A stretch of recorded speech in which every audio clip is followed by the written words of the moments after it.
Past 1:30, we have a quorum, and I'll call the meeting to order. Welcome to the City of Oklahoma City Planning Commission meeting for July 24th, 2025. I would like to request that everyone please silence your cell phones or turn them off.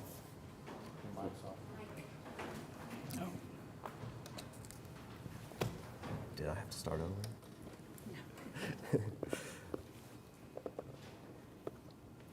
For anyone wishing to be heard today, besides the applicants, please fill out a white sheet found outside the room at the desk. Get that to a member of the staff as soon as possible. The process for today's meeting will be as follows. Mr. Butler will call the case number. The applicant or their representative will be recognized to come to the podium and give a brief description of their application. I will then recognize any supporters or protestants who signed up to speak. They will be given 5 minutes each to express their views. For anyone who is at the podium, please start with your name and address for the record. If you're here to speak on an item with a large group of people, we request that you designate a representative to speak on the group's behalf. Please direct all comments to the commission members, and at your conclusion, we will ask the applicant or staff to respond to your questions. Next is item number 2 on the agenda, to receive the minutes from the previous meeting. So moved.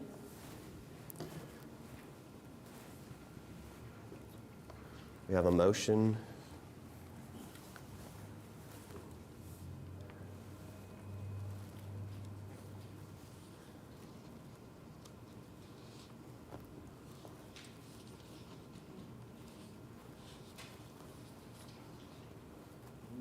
I'm sorry, I can't log in for some reason.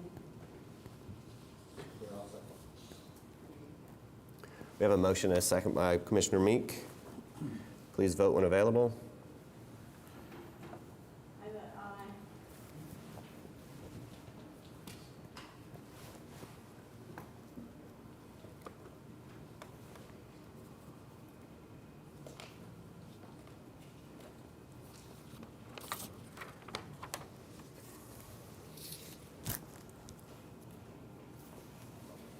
And the motion passes. Item number 3, continuance requests or withdrawals. We have several uncontested requests, starting with item 30, case CPA 25-6, defer to August 14th. Case 31, or item 31, case C7719, defer to August 14th. Item 32, case C7743, defer to August 14th. Item 33, case C7744, defer to August 14th. Item 34, case C7749, defer to August 14th. Item 35, case C7752, defer to August 14th. Item 36, case PC 10977, also August 14th.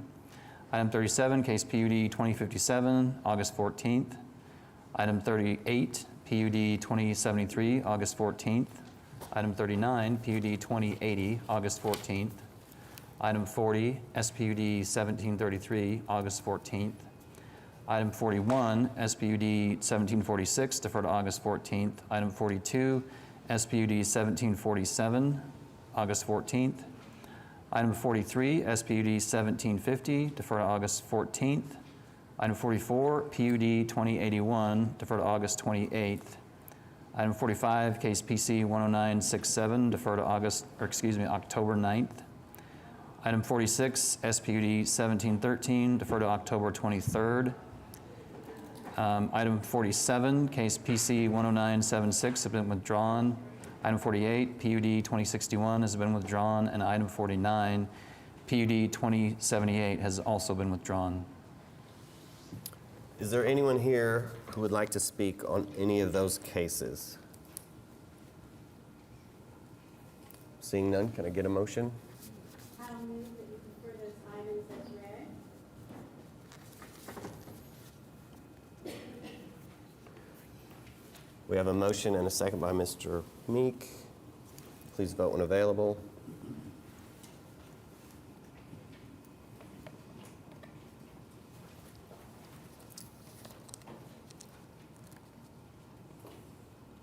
and the item passes. Next, we have new requests. Are there any new requests from the public?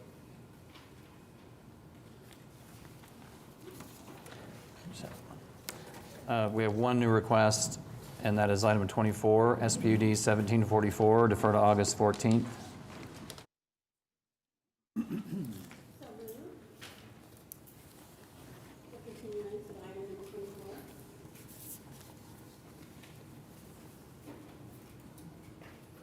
We have a motion and a second. Please vote when available.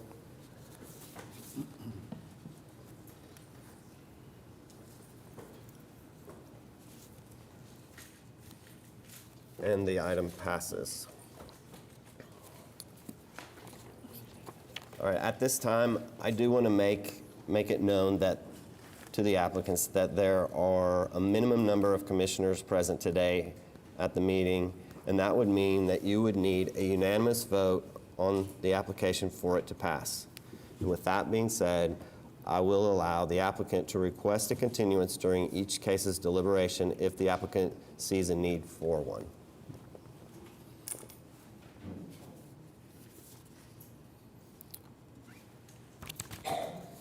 Now, next, we'll move to items requiring a separate vote. Sorry, the consent docket. There are 4 items on the consent docket. Item number 1 is C7745, final plat of Strimlow Addition, located west of North Council Road and north of Northwest 10th Street. Item 2 is case C7747, final plat of Cypress Plains, Phase 3, located south of Northwest 164th Street and east of North Council Road. Item 3 is case C7748, final plat of a replat of lots 5, 6, 7, and 8, block 25 of Putnam Heights Addition. That's located east, oh, it doesn't give a location. I'm not sure what the location is there. It's just east Ward of 2. Military. East of Military. On the south side of Northwest 40th Street. Okay, thank you.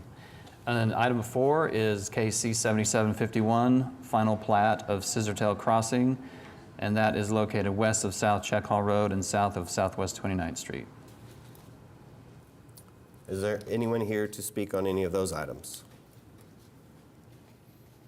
Seeing none, will we get a motion? I'll move approval of the consent docket as read.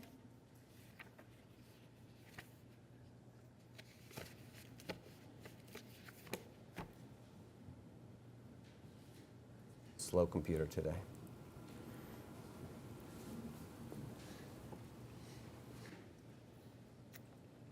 That's okay, I'm caught up now. We have a motion and a second. Please vote when available.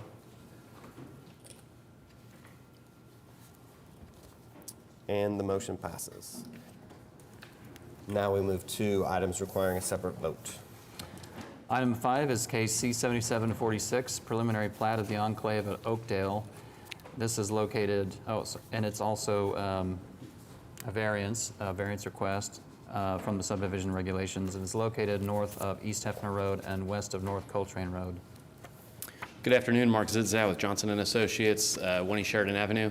So before you use a preliminary plat that is a modified version of a preliminary plat you heard several months back, the developer has changed the configuration on some pieces of it, and they were significant enough in that we needed to resubmit the preliminary plat. I'll note that while I understand you don't have enough members to vote on the variance today, this is a variance that was previously granted with the first preliminary plat. So what we would ask is that you approve this today and we submit the final plat and vote on the variance at that stage. And we've talked to staff, they seemed okay with that method, especially given the variance had been previously granted on the site for the exact same reason. Otherwise, we agree to all the TEs and we would ask for your approval.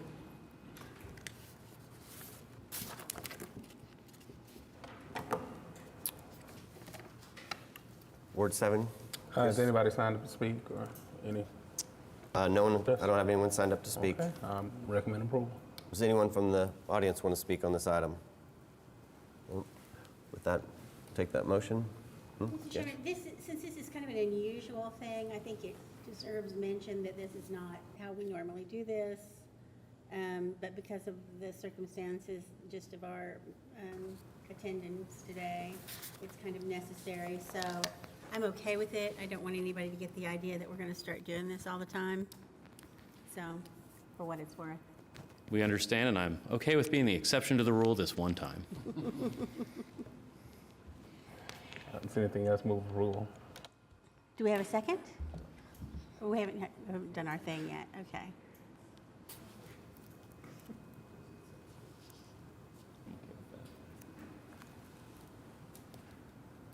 Is it up, Chris?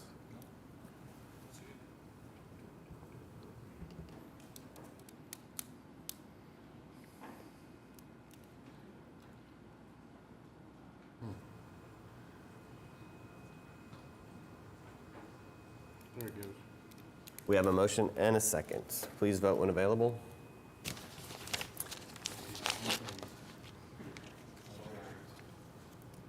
And that will pass with the variance being continued to the final plat stage.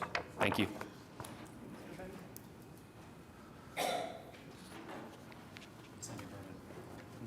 Oh, and it passes.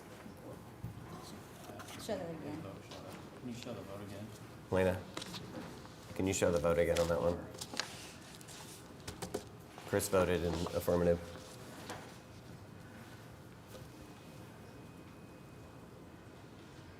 Hello, my name is Rylan Moore, 7600 North, I'm sorry. 1 second.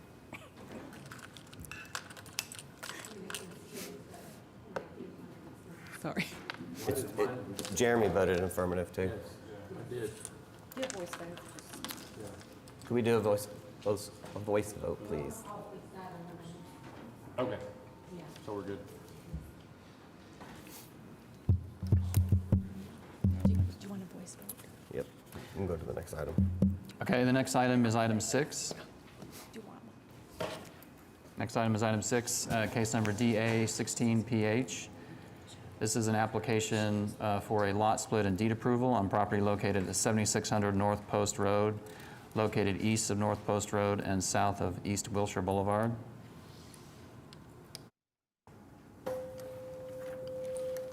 Good afternoon, my name is Rylan Moore, and my address is 7600 North Post Road, Spencer, Oklahoma.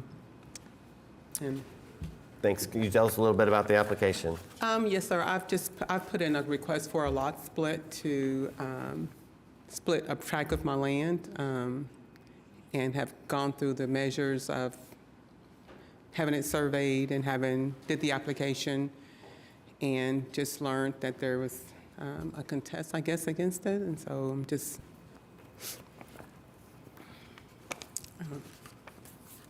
so the application, basically, I purchased the land in 2004.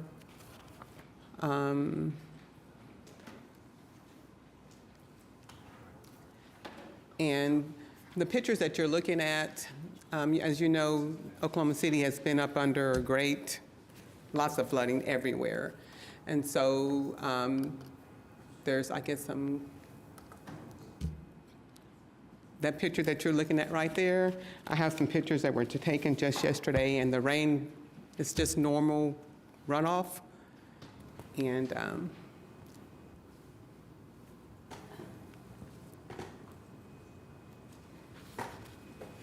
Okay, well, thanks. This is in Ward 7, so Commissioner Harrison, I'll let you take the lead on that. Has anybody signed up to speak? Yes, they have. Are they present? Want to hear from them first? Yes, are they present, please? Can I ask a question? According to just the depictions that we have. I can't hear you, Ms. Powers.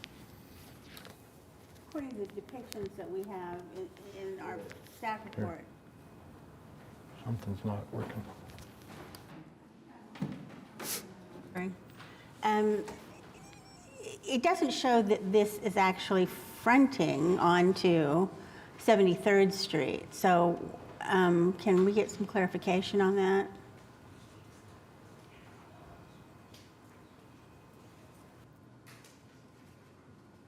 Computer fix, right? Oh, okay. Does the property actually front on 73rd Street?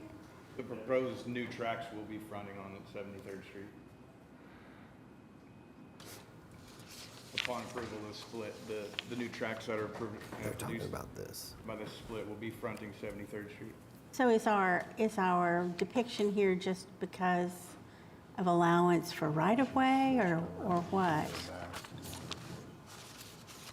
That's what it looks like. I think in the description here, it looks like maybe it's just from the right of way. Okay. With that, could we hear from Mr. Jeff Johnson? Okay, so you signed up. So what you're in regard to your statement about, it looks like it's set back from the road there, that's the 30-foot right-of-way from the line there. So at this point, the entire tract, the whole parent tract is actually approximately 10 acres, which is fronting, where you see the home there off of Post Road is fronting off of Post. And so this is the back 5-acre portion that was getting split, if that adds a little bit of clarity. Yeah, I'm a little curious about that, but that's fine, as long as we're confident that we're not allowing lots to be split that don't have access to a public street. Can you tell me what the minimum lot size is? So looks like they're You've got 3 tracks of 1.02. 1.02 acres, and then the track up to the top there, a little more than 2 acres there. Yep. And this property isn't served with public water or public sewer. The parent home, yes, it does have sewer and water, yes. My parent home, yes, I do have sewer and water. The portion off of public? Post. No, not public, no. Okay, right. I'm sorry. So what we've done in the past is, and for me to vote in the affirmative on this, I would like to see this to be just 3 lots. And that is because of the size of the lot for the aerobic system itself or sewer system. And the only reason why I'm splitting it this way is that I'm bequeathing the land to my children. I can't take care of the land anymore. My husband passed, and I can't take care of all that land anymore. So I'm just trying to bequeath this land to my children before I die. That's the only reason. I'm not trying to build up a property. I'm not trying to build homes or anything. This is for my children. And I assume you have 4 children. That's why you divided it into 4? I have 6 children. Okay. Yeah. Well, I'll go back to what I was stated before, and that is for the minimum lot size, I'd like to see 3 lots on this size of a property, not 4. Because yes, you're not building on it right now, but if we grant this, then you would be able to build 4 homes, and that would have an extremely small footprint for the aerobic system or a septic system.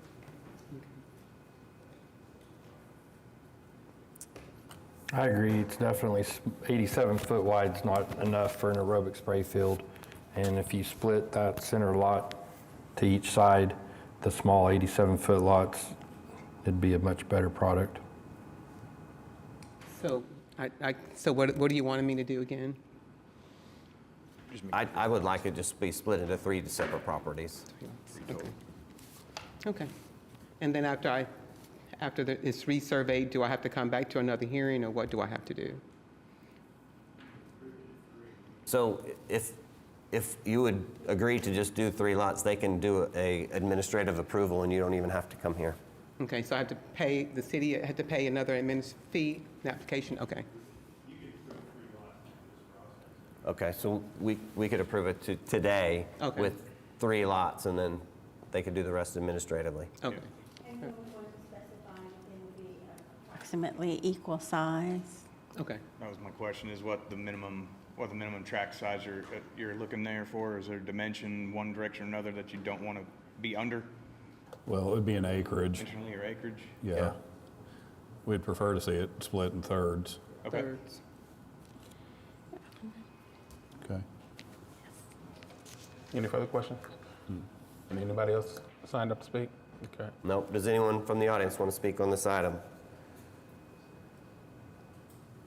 Well, I'll move approval with the necessary changes.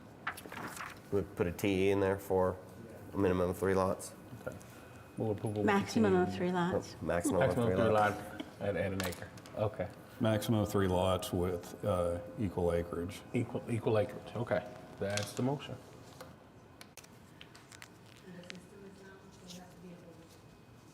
Voice vote? Voice vote. I vote aye. Aye. Aye. With a second. Did we ever get a second? Sorry, and the addition of the TE for the property to be split evenly with 3 separate properties. Okay. What a mess. Thank you very Should we much. say? Okay, we'll just do that. Hey, he went away. Might be back up. Okay, where are we? Have the next one. And we'll move to item number 7. Item 7 is case SP 600, application for a special permit to operate use unit 8300.56, participant recreation and entertainment at 12100 North May Avenue. Good afternoon, David Box, 525 Northwest 11th, here on behalf of the applicant. This is located at the North Park Mall, and it's a use that'll be both indoor and outdoor. The use is pickleball. The indoor portion does not require a special permit. The outdoor portion does. Jared, would you mind displaying this exhibit? So, where the pickleball courts will be located are up against the building immediately to the east. So it's worth noting that this is located in an area, for those of you who did Zoom, you saw that the parking lot sits much lower than the residential to the east. And in addition, you then have the drive lane, you have a landscape buffer that's heavily treed through there, and those houses sit up a good distance. So we have considerable space. We're confident we'll meet all noise ordinance that exists within Oklahoma City. There is one TE that we agree to. So in our program description, we did limit the hours. That's what the TE reflects. So we are agreeable to that. Happy to answer any questions. Worth noting, North Park has really kind of reinvented itself over and over again, unlike some of the other malls in the metro. So pickleball is obviously a sport that does not appear to be a fad and appears to be something that will stick around for a while. So this is looking to capitalize on that. Thank you. The special permit application is in Ward 7, Mr. Harrison. Anybody signed up to speak? I don't believe so. No one has signed up to speak. Would anyone from the audience like to speak on this item? Ready for a Seeing motion? none, ready for a motion? I move approval as of item 7. Before we do that, we had discussed the possibility of additional sound barrier for Yeah. the outdoor portion of this. So if you look at it, sorry, Jared, if you don't mind going back, I don't know what we could do that would be more impactful than that dense landscaping that exists. So again, those houses sit significantly taller. They have a fence. Then you have that green belt with dense landscaping, then the drive aisle, then you get there. It's a considerable distance before you get to the homes, plus they sit so much higher. So we're confident that what we have already in place will be adequate to prevent noise. You know, I don't play pickleball, but I have heard that they make a lot of noise. So somebody who does play, have any thoughts they'd care to share on that topic? So yes, that's true. I do play pickleball. And we did discuss that the noise level and the ball. I drove back there. There's considerable distance. There's about a 4-foot tall brick retaining wall, and then vegetation across the whole back, plus the 6-foot fence. And so I think that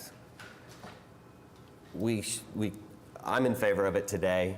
I think that the operator would have to follow, as it goes. If it becomes problematic, they will have to do something about it. But it is a considerable distance. It's probably 200 feet to those homes. And we have time and light shut off baked into the package. Yep. Janice, you need to start playing pickleball. Yeah, I sure do. Well, again, this is out of my depth. I don't play pickleball. I don't really know that. But if you're comfortable with it, if you're satisfied that this is going to work out okay, then I'm okay with it too.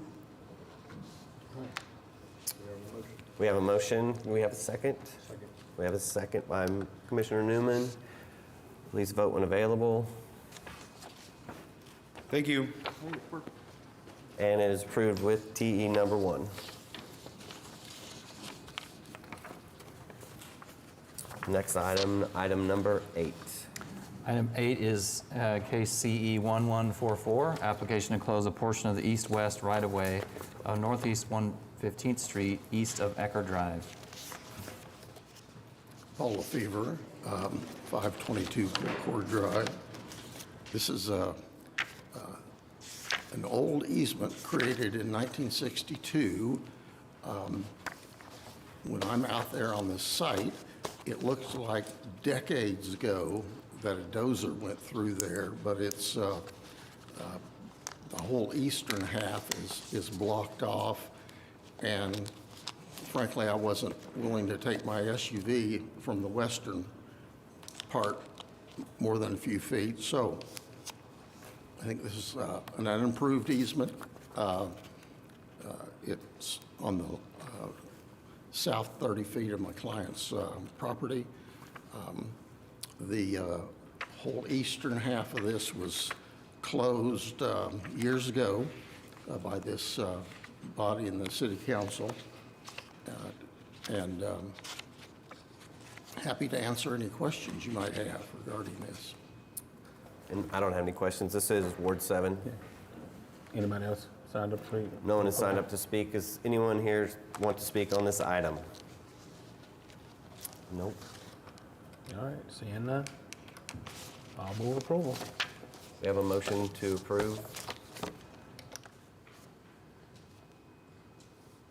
And a second by Commissioner Meek. And with the TE number 1, please vote when available. Sir? There is a TE on that. You saw it, I'm sure. Yes, we'll comply with that. And the motion Thank you. is approved. Item number 9. This is case CE 1146, application to close multiple portions of platted street right-of-way surrounding blocks 9 through 16 in the State Center Addition, located north of East Britain Road between North Oklahoma Avenue and North Lincoln Boulevard. Good afternoon, Mark Zitzow, Johnson Associates, 1 East Sheridan Avenue. Before you is an application to do a bit of cleanup, and it's a tandem item with the SPUD on the next case. So within this area, you can see CE 763 and the CJ 2008. Other vacations and closures have occurred in this area. So with the next item coming before you, we had to close a piece of it, and the thought was, let's just do all the cleanup at one time for the remainder of the site. So with that, I'm happy to answer any questions. We have 1 TE that we agreed to.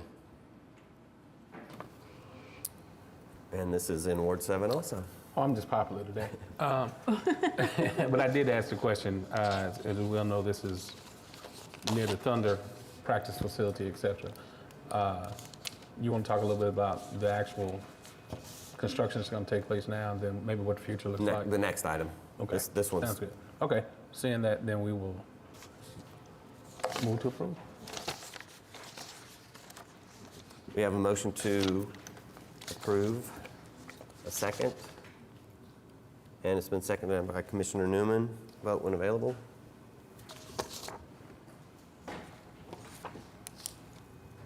And it passes. Thank you.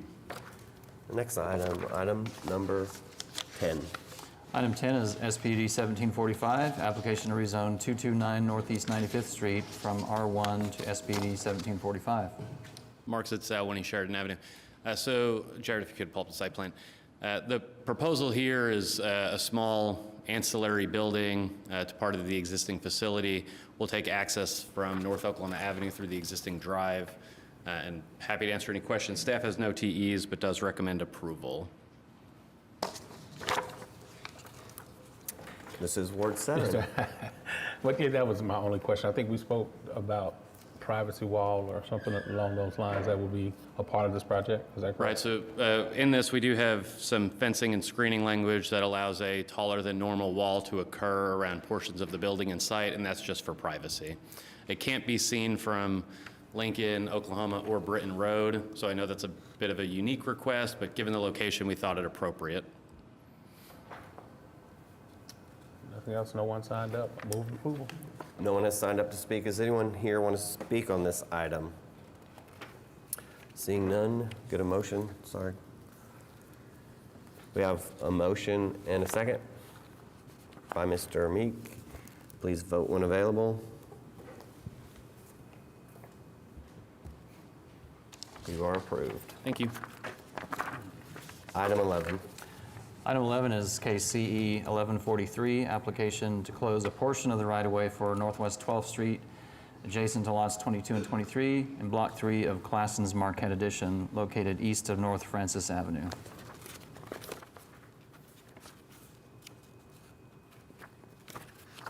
Do we have an applicant? No? Move it to the end of the agenda.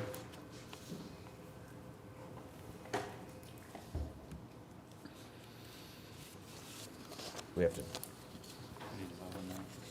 No. We'll just move that to the end of the agenda. Next item will be item number 12.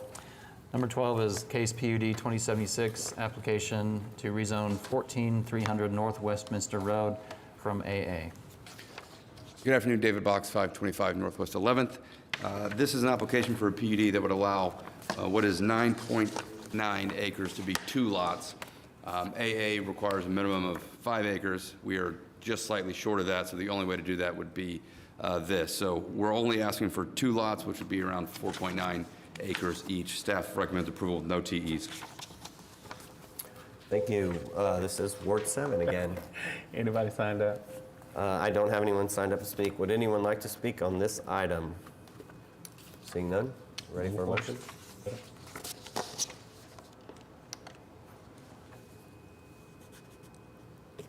We have a motion and a second by Commissioner Meek. Please vote when available.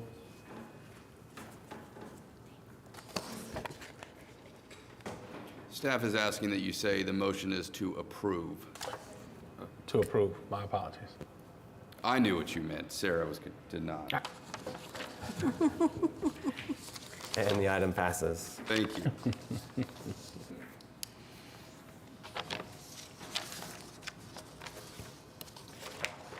Item number 13.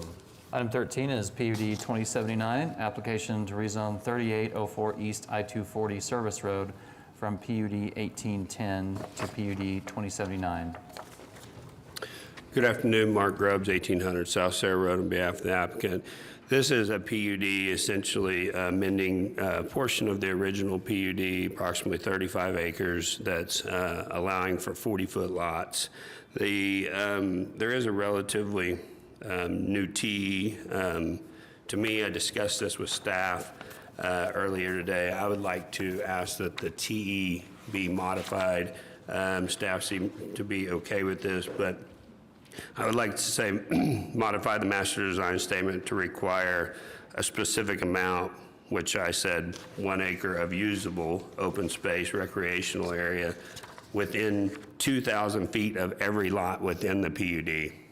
The existing TE says in a centralized location, not very specific. In this instance, we know where we want that. I can meet that requirement, and I think it's within a reasonable distance. So staff recommends approval. With that TE, I'm asking for that modification and be happy to answer any questions and ask for your approval.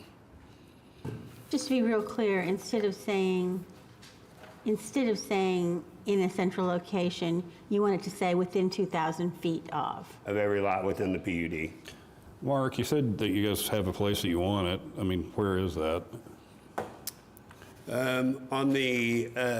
It's approximately down that east line. There's the jog in that east line. There's quite a bit of usable. There's actually about 2.5 acres of open space there. I probably have a little bit over an acre of actual usable there that we can use, So and it's yeah, about where that cursor is there. So the farthest, really, that southwest corner is kind of where you get to your 2,000 feet.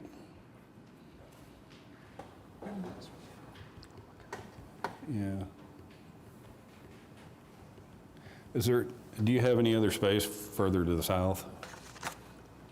There's common area space in phase 1 that already exists.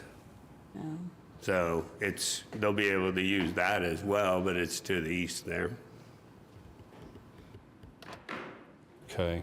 I know we had some more discussions earlier in the pre-meeting about it, and I know there's still a desire to try to get something in that southwest corner. Is that something you guys can't do? Or, I mean, we're going to 40-foot wide lots, 4,000 square feet. I mean, so again, this is a relatively new comment. First time I've ever seen it. I don't know that it's ever been put on a staff report before. I know that there's been prior cases that it's been discussed at 40-foot lots. But the issue I see with this centralized location is every piece of property is unique, right? Some have ponds that are in certain locations that are great places for common areas, and you would love to have common area around, or streams or green space, stuff that you would like to have around. You ask for it in a centralized location, and we're going to pop out 4 lots, stick it in the middle of a bunch of lots, and it really doesn't make a whole lot of sense. So I think planning-wise, you're saying, oh, let's just pop it in the center of this already planned out subdivision, and Well, I think the concern is, I mean, 2,000 feet, that's over a quarter mile. It's close to half a mile, isn't it? quarter mile is going to be 1320. 1320, okay. So, I mean, it's a pretty good walk, especially that's as the crow flies, the way we're talking, correct? No, along the streets. So your Along the streets or the sidewalk, if you will. is along the streets, not as the Correct, crow like in flies. walking distance. Okay. Is that something, because the way that it was worded, I heard is as the crow flies. like you're saying. Within 2,000 feet of walking distance. That's fine. I can amend it to that. That's what I intended it to be. Okay. Not as the crow flies. Just to clarify, this is not the first time we've asked for centralized open space. And the reason it makes sense is not from a maximizing lots perspective, but it makes sense from the perspective of the people who live there who would like access to a park within a reasonably walkable distance. And, you know, going from a minimum, the city standard is 6,000 square feet, asking for a substantially smaller lot size, the expectation from the city is that there's going to be something that would be kind of making up for that. So that's the request there. That's the reason staff is requesting for centrally located open space so that people can walk to it reasonably. And, you know. And we've done multiple other ones at 40 feet and never been asked for this. So that's what I'm getting at. So, and I understand that maybe there's a modification going forward here, but when I saw that, I was like, okay, first time and when we were discussing, she told me that it had been discussed in previous cases, but I wouldn't have the understanding that it had been a TE on others. In this case here, we have, you know, a bunch of usable green space along, you know, the drainage area there, but it's usable, it's flat space, it's good for common area. We see these subdivisions all the time. I have nice big amenities right at the entries with parking and all this stuff, and I think those make sense too. I think they get used quite a bit, so.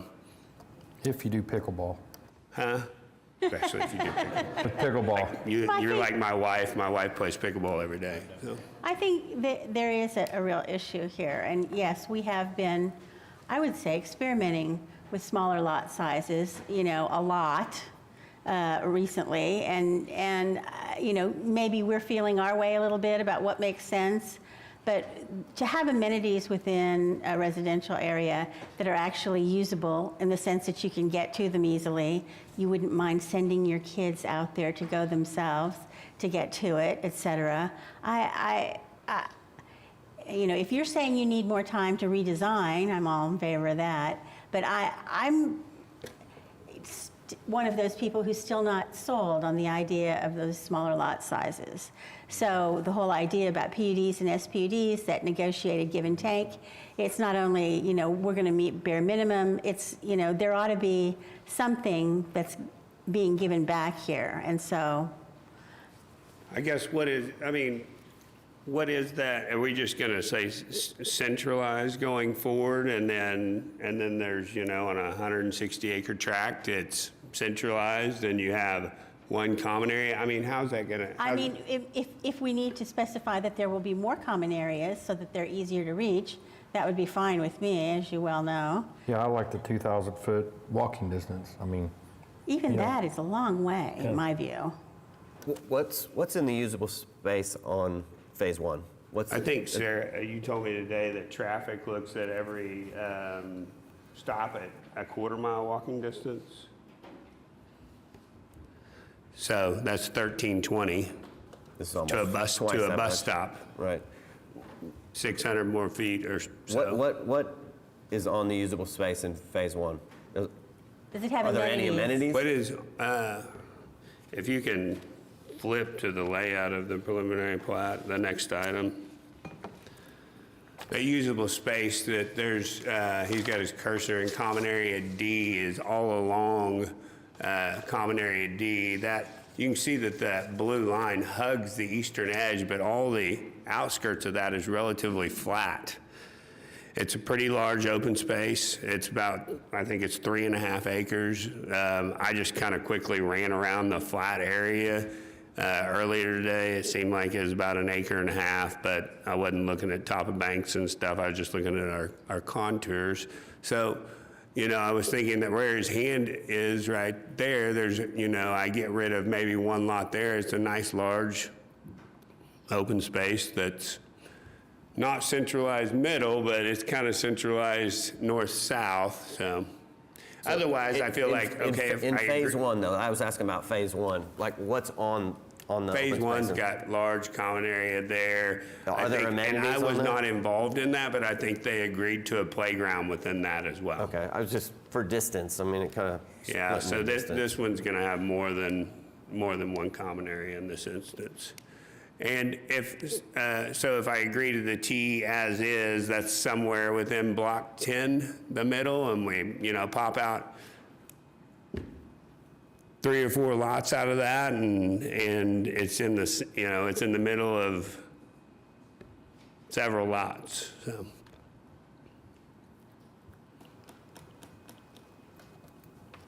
And I'd be very okay with that. I'm sorry, I have a hard time hearing. I said, and I would be very okay with that. I think it needs to be someplace that people can get to, for it to be, usable means more than just, flat and open. It means reachable as well. I'll agree to the T as is. If you think that the language is too vague and would like to suggest something more specific, I think the effort by using the centralized location is just to give you some flexibility within where you're positioning it. Mark, I think I'm okay with the 2,000 feet if it's walkable distance versus as the crows fly. It'll be, in this instance, it's going to be within the 2,000 feet anyway. That southwest corner, say where it says 13 right there, is 2,000 feet walkable to where the area I was, showing you that path right there. So it's centralized, talking to Sarah, she would say that means to her in block 10, kind of somewhere in block 10 in the middle there, and that's going to be within 2,000 feet in this instance anyway.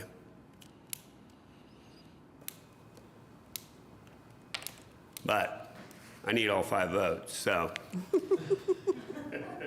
I've got one here that's not going with me on the other language.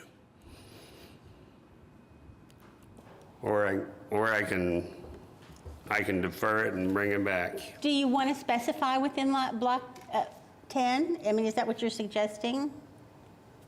That's going to be a centralized location, so I don't know that I need to specify that. So as written, the TE as written. With the modifications. Mr. Newman, are you going to be okay with that? It's within the 2,000 feet. Of walkable distance. Of walkable, yes. I can live with that. All right.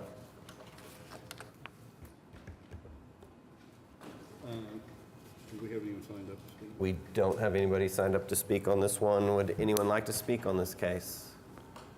Shall I make a motion to approve item number 13, PUD 2079, with the modification to the TE to indicate within 2,000 feet of walkable distance? With that, we have a motion to approve case number PUD 2079 with TE number 1 as modified. We need a second.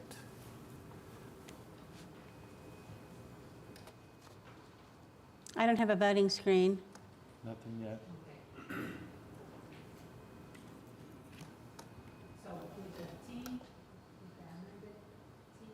Yes. There we go. There we go. A motion and a second. Please vote when available. And it passes. Item 14. Item 14 is case C-7750, preliminary plat of Sunnyvale Estates Phase 2. And this is located south of I-240 Highway and west of South Sunny Lane Road. Mark Grubbs, 1800 South Sarah Road. On behalf of the application, this is the companion item, preliminary plat of the PUD you just approved. We agree to the TEs and be happy to answer any questions. Mr. Yeah. Chairman, do we have, I lost my quorum. We'll just hang out here for a second. I need to wait. I need to wait this one out.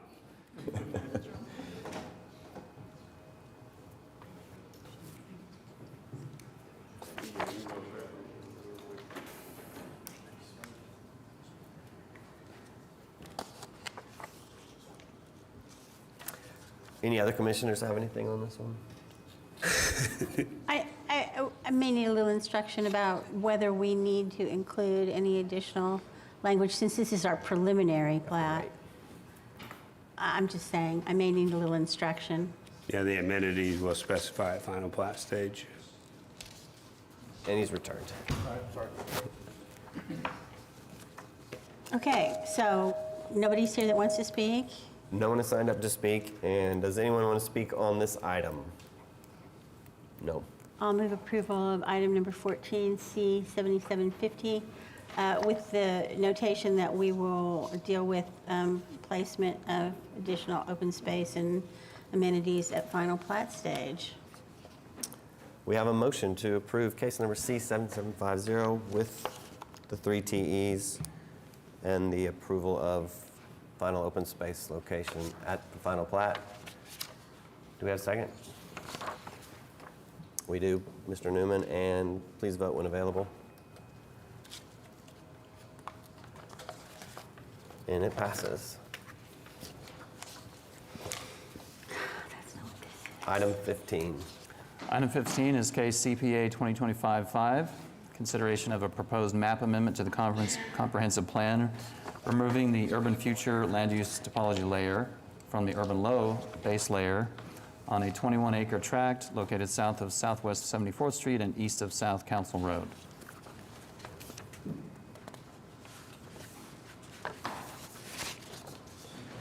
Vaneri Mujica-Ortiz, Planning Department. Like Jeff mentioned, this is CPA 2025-05. It's a request to remove the urban future from the urban low intensity designation in approximately 21 acres.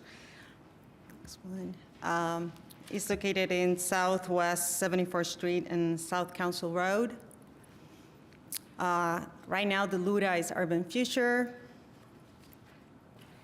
The land use is undeveloped with some residential and rural residential to the west. The zoning right now is AA and is surrounded by AA zoning.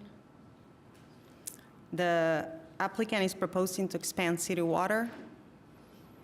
The applicant is proposing to expand sewer, but it's available on site to the sewer services. In terms of emergency services, right now is within the rural time for emergency services. The applicant is proposing to expand water to the side. The sewer services are available on site, and there is no expectation of changes in level of emergency services in the area. So based on the findings above, the staff recommends approval of the CPA. If you have any questions.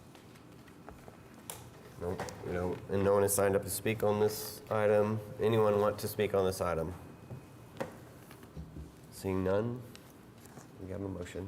I'll make a motion that we approve item number 15, A 2025-05. We have a motion to approve item number CPA 2025-05, and a second by Mr. Meek. Please vote when available. And the item passes. Next item is item 16. Item 16 is case PUD 2072, application to rezone 7700 Southwest 74th Street from AA. Good afternoon, David Box, 525 Northwest 11th, here on behalf of the applicant. The PUD before you is to allow an R1 single-family development. This is a companion item to the comprehensive plan change you just heard. There are 2 TEs, both of which we agree to, and then it's been requested of us that we modify the facade regs to change the 60% to 70%, which we can make TE3, and then add a TE4 that along the western boundary of the PUD, the minimum lot size shall be 7,500 square feet. We're fine with that, too. Happy to answer any questions. Thank you. Mr. Newman, you want to handle this one? Yeah, I got it. Okay. It's my word. Sorry. Are you good? Yeah, with the extra, the first 2 Ts and then T number 3 and number 4 is read into record, I'm happy with it. Does any other commissioners have any comments regarding that? And you said no one signed up to... No one has signed up to Okay. speak. Does anyone want to speak on this item? All right. Nope. With that being said, I'd like to move to recommend approval of PD 2072 with 4 TEs as read into record. Thanks. We have a motion to approve PUD, recommend approval to City Council PUD 2072. And a second by Commissioner Harrison. Vote when ready. And it passes. Thank you.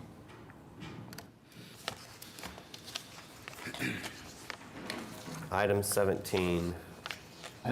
Excuse me, item 17 is case PUD 2077, application to rezone 1309 Northeast 122nd Street from R1 AA PUD 479, PUD 708, and PUD 1875 to PUD 2077.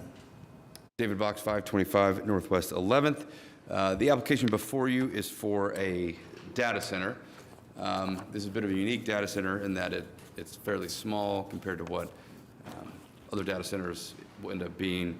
It's an unmanned facility. There are 2 TEs, both of which we agreed to. In a meeting with staff this week on another matter, it came to our attention that perhaps the 8th floor is looking at data centers differently depending on who is reviewing them. So out of an abundance of caution, we want to add a TE to add the use unit 8300.29 Communication Services Limited. And then in talking to Commissioner Newman, questions were raised about the presence of generators, when they're exercised, and how often. And so we can commit that any exercising of the generators will be during business hours, Monday through Friday, 8 to 5. And then we can additionally commit to some additional setbacks that aren't within the PUD from 122nd Street, 150 feet, from the west boundary, 500 feet, and from the east boundary, 600 feet. So these data centers take the form of what looks like an industrial development, but from a sense of what the actual impact is on the surrounding, they're very minimal impact. They're buildings that are doing things inside the building, doesn't generate any traffic, doesn't generate any discernible noise or anything like that. So they're really a benign neighbor. On the site, if you were on Zoom and you saw there was one of those very large TV antennas out there. So the use is not too dissimilar to that. So happy to answer any questions. I do think maybe some people signed up. There was one email that had 3 people on a protest letter Caitlin in my office did reach out to that person, sent an email with all of the information about what this use is. In the letter, they talk about a concern with water usage, a concern with traffic. I mentioned this is almost no traffic, and electricity consumption. So one of the first conversations that happens when an applicant's going to move forward with a data center is to check available power on the grid. That has happened here. My client's confident, the electric provider's confident that there is more than adequate power to serve this data center. This is a closed loop system, minimal water usage. There will be like a bathroom and things like that. So there will be public water connected to it, but very minimal water usage. So we didn't receive an email back to that email that we sent, but perhaps I'll listen and see what additional questions or concerns are raised. Thank you. This is Ward 7, Mr. Harrison, and there are 2 people signed up to speak. Okay, we'll allow them to speak first, please. Okay. First person to speak, Donna Caperon. We come up together. Yeah. And Callie. I'm Callie Capron Nazem. Good afternoon, and I appreciate the opportunity to ask questions regarding this proposed data center. Approximately 3 weeks ago, we received a letter announcing this hearing, and at the time, our family didn't even know what a data center was. And since that time, we've been researching and trying to figure out. There wasn't very much information that was provided at the time. There was kind of a little schematic, I guess you'd say, and it was kind of hard to determine, where is this going to be? Where's the access point? It appears to us that it's going to be across the street from the 10 acres that we own. That property's been in our family for since the mid-1960s, and my mother and my sister live on that property, and they've both been there about 35 years. It's really quiet out there, and we'd kind of like to see it stay that way. The setback for this isn't going to be that far from what we understand. I don't know what you guys all know about data centers. I didn't know a thing about it until I started researching. And the company that owns the tower over there, that owns this property, there's a total of 86.5 acres over there. We've been told that this will be put, the setback is 200 feet from northeast 122nd Street. And that there's about a 200 feet setback from our property. 200 feet is the size of an NHL hockey rink. It's not that big. For me to walk it, I do it every day from the parking lot that I work to my building. It's about 66 to 80 steps for an adult person to walk 200 feet. One of the things that you guys talked about earlier with the pickleball, we're talking about the 200 feet. Someplace else you were talking about 2,000. You're talking about allowing somebody that has 86.5 acres of property to stick a data center 200 feet from the property line off of the street. We're kind of wondering why they are not going to put it on the north side. The north side is bordered by like an easement, the Kilpatrick Turnpike. There's a car dealership and a cemetery. And none of that is going to have residential houses, where we have residential houses up and down that span of street on northeast 122nd Street. Yeah, it's a residential area. It has been. The people that live out there, we have septic systems, we have water well. We don't want our water contaminated. We don't want anybody else to be able to use our water, to deplete the water.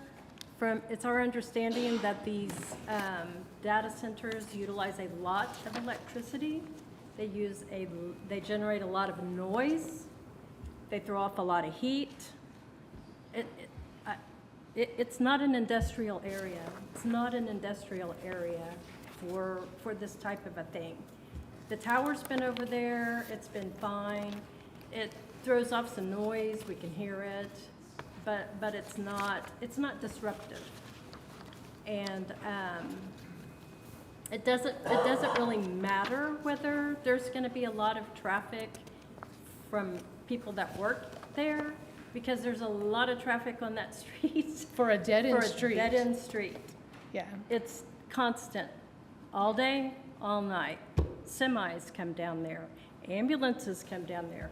There's all kinds of things that come down the street not knowing it's a dead-end street when there's plenty of signage. There's at like the 9 front. signs down there that say this is I a mean, dead end. it's trucks with horse trailers on it. It's trucks with lawn equipment on it. They turn around in our driveways. They run over our fences. My mailbox gets knocked down on a regular basis. They've driven through my backyard and knocked down the fence in my backyard in the middle of the night. It is a crazy, there's a lot of traffic out there. So I guess one of the questions that I have, it doesn't say on any of the information that we got, what is the proposed size of this? In the research that we've been doing, they built one of these. I think is it an Edge Center? Just like they built in Raleigh, North Carolina? If that's what it is, American Tower built one of these. They spent, what they did was they went around and they looked at all the properties that they have. And they're like, hey, we have towers on this and we already own properties. Let's look for areas that are probably not very dense where we can put these data centers in. We don't know from the information that we've been given, and we just saw the staff report on Monday when it got uploaded to the agenda. We have no idea how big this thing is going to be. From the research that I did, if they do this thing and it's like what they put in Raleigh, North Carolina, it's a 4,000 square foot building. And what that will service is 1 megawatt of power. I didn't know what this stuff was. Basically, it's a warehouse for people to bring servers for AI and for cloud-based services. And then they're going to lease out rack space. They're going to build this thing out at a 1 megawatt power. But the one in North Carolina has the ability to be made bigger, 1 megawatt at a time. So does that mean another 4,000 square foot building? And then another one where it gets up to capacity of what they said for that property is 16,000 square feet.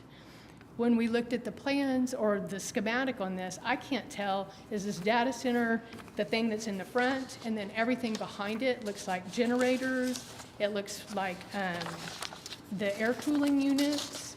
And from what I've read about these, they use something called CRAC to cool these things, and it's a water-cooled unit. They have to keep the stuff cool. It has to keep the humidity down, and it has to be kept cool 24/7, 365 days a year. It's all computer racks of equipment. And if that goes down, then the backup generators kick in. And I think we all know that in Oklahoma, we have severe enough weather that we lose power. How often are these generators going to come on? What are they going to be? Are these big diesel? Because what I could see in the pictures from what they put in Raleigh were giant Kohler units that said diesel. How many of those are going to go in? How many crack units? In North Carolina, it said that the crack units, a total of 12. When they're at full capacity, it's going to go to using 10 of them. Well, from what I've read, that takes water. So where's the water going to come from? We got a letter from Mr. Box's office, and she told us that it wasn't going to be using city water. But the plan, the staff report acted like it was going to use city water. So which is it? Because there's an aquifer out there that feeds all the people that live out there their wells. And we don't want that stuff to go dry. I've read these things pump 500,000 gallons of water a day to cool these things. So I don't know how much information you have or how much you understand about a data center, because I didn't know any of this stuff.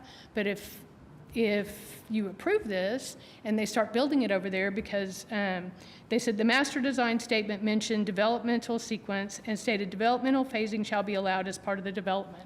I don't really understand what that means, but does that mean, hey, we started with our 4,000 square feet or however, what sizes it's going to be, and you've given us approval, and so we're going to build out to our 1 megawatt, and then when we fill that up, then we've got more space and we're going to plop another 4,000 out there, because that's going to be more crack units, that's going to be more generators. This stuff creates heat, it creates noise. There's people that live around data centers all over the United States that are complaining. They said, it sounds like you've got a vacuum cleaner running in your house 24 hours a day, and it never goes away. There's people that have had wells that have been contaminated, wells that have gone dry. Who's going to pay for all the extra electrical? Because people in Virginia, people in Georgia are saying, look, my electric bill used to be $250. They built the data center, and now it's $400 a month. We're concerned about a lot of things out there. And it just seems like there's a lot of variables that we don't know. When you've got that much space, why do you want to encroach on people's property that's right across the street where they live?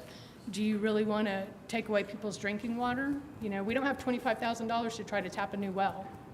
Thank you. The time is up for, Oh, and also, American Tower has more than 1,000 sites that they're looking across the states that they're looking to put these places. So maybe they need to look elsewhere. I mean, it's a $105 billion company.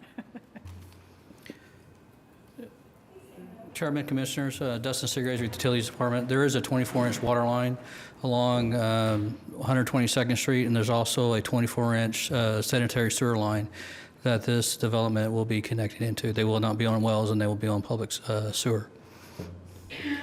and, Yeah, and, so and we're- you said for the water usage for this one, you said was for the bathrooms only? Correct. So this is a loop system because it's small, and so think of antifreeze in a car, basically. They won't be utilizing the public water for the cooling of the data center.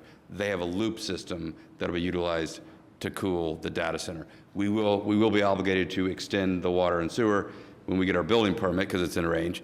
But the usage of it, of both the sewer and the water, will be absolutely minimal to whatever number of bathrooms would be required, perhaps some water fountains. Very minimal.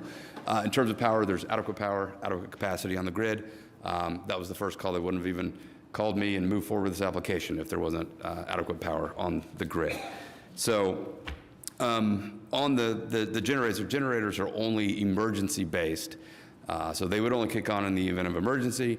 And as in my conversations with Mr. Newman, they would be exercised monthly. The exercise of the generators, we're willing to limit to Monday through Friday, 8 to 5. And that's just done routinely once a month to ensure they're up and running and everything's good. So one of the problems with the site is you have that giant antenna. So they're based on the fall radius of that antenna. Although it looks like you got plenty of space, you're a little limited to where you can go. And so we are almost 200 feet off of 122nd, which is a significant setback. I think it's a more significant setback than what any base zoning district would require. So we think it's more than adequate for, again, a very low-scale building that will be unmanned. Is there anything in the PUD itself that limits the size or capacity of the, For lot coverage. yeah? No, I mean, other than lot coverage and setbacks and those things. So I had So said. the concern that she was expressing about at some point them deciding that this would be a great place for something bigger. Yeah, and that's a fair point. Is there a way that we can address that within the PUD? So it's addressed based upon the site itself and what is already existing on the site. When you're going to see additional applications in other parts of the city come forward, those are hundreds of acres that would allow themselves to be expanded. This site, because of what's already there, would not afford itself the opportunity to be expanded in the manner that she is worried about. Why? But we're practicing I for the think- future.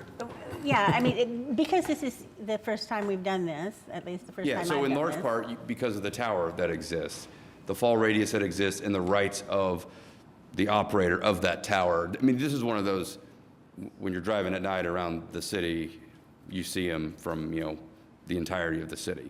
So primarily, the on-site with that. Okay. I mean, one of the issues, I don't want to get too far in the weeds, but one of the other issues is how in the world would the city be in a position to test the megawatts at play at the facility at any given time? Because how she described it is correct. Think of a room, well, like the tech room that's right back there, with racks of servers. I mean, that's really what it is. It's racks of technology within an enclosed building. It's I went down this rabbit hole last night studying up for this deal today, and there was a case in Memphis where they didn't planning or council did not put a TE that required the power to be provided by the public grid, so that when this thing began being built, say the utility provider couldn't bring it, so the generators just ran all the time. I appreciate you addressing that but I would want it, if it's not baked in, I would want a TE that generators are for emergency use only. Sure. And because the other thing I want to say is that these things are no different than giant marijuana grow. They're surrounded with air conditioners. Because these machines and racks make heat, even on a closed loop system, they have to be air conditioned because they make heat, and then you do have a big chiller for that closed loop system. That thing does make noise. So I learned all I could. I do believe David is being honest. This is a small potato item size-wise on this location, but guys, they're coming. And we need to work on our abilities to protect neighbors regarding some of these issues. Do we So we're willing have to some commit. already? Sorry. Are there ones already in the city? Can we go tour one? There's one, I believe, south that I think maybe you've been to. But no, this is kind of it's an emerging use. It's AI. In the central part of the country. Perhaps other places too, but here you'll start to see it, I think, more and more in the broader metro. Mr. Chairman, did you say you'd been to one? I've been to one on the north side, and you'd never even know it was there. It's kind of amazing, but it's just a big tilt-up building, no windows, no nothing. Generators are actually inside. They wheel them outside when they test them, and they wheel them back in when it's done. I mean, it might as well be silent, and there's no traffic. It's just a building with servers. So, I mean, based on that, this seems like a no-brainer, but I'm really, yeah. Yeah, if you Google it, like everything else, like what's that spot on my left hand, like you're gonna scare yourself. But if you go tour them, if you see them, I mean, the reality is, I mean, I'm sure there are bad examples, like everything, but like Don said, I mean, it's a building full of computers. Is there a way for us to specify that the generators are kept indoors? Or, I mean, to me, it seems like and this is really, I spent 3 years in the Army working with generators every day. We didn't call it exercising them, we called it firing them up, which is a little bit. I don't think we use that word anymore.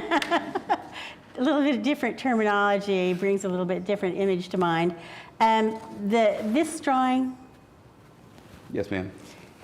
would seem to indicate that whatever there is that's not enclosed is going to be north of, and therefore relative to these folks who live across 122nd, behind the existing building. Is there a way to at least get some assurance that that is in fact the case? I think that's probably acceptable. Any outdoor component shall be north of the building. Yeah. I mean, at least that would provide a little bit of buffer during the times when the emergency generators are in use. So, and that, I think, it's difficult. Outdoor component meaning the noise generating items north of the building. Right. I don't want the word outdoor component. So outdoor component that generate noise. I don't know anything about coolers and how much noise they generate, but yeah, if it could be at least, I think everything should be indoors that can be indoors. I assume the generators will need to be outdoors while they're running. One would assume. So. I've never fired one up though. Yeah, well.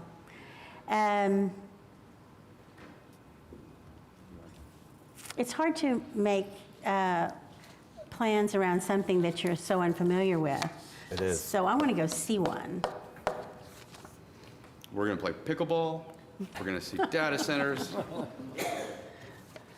Yeah, we'll do the data centers first, and then we'll think about the pickleball. Okay, so what I then have is we have two TEs that are in the staff report that we agree to.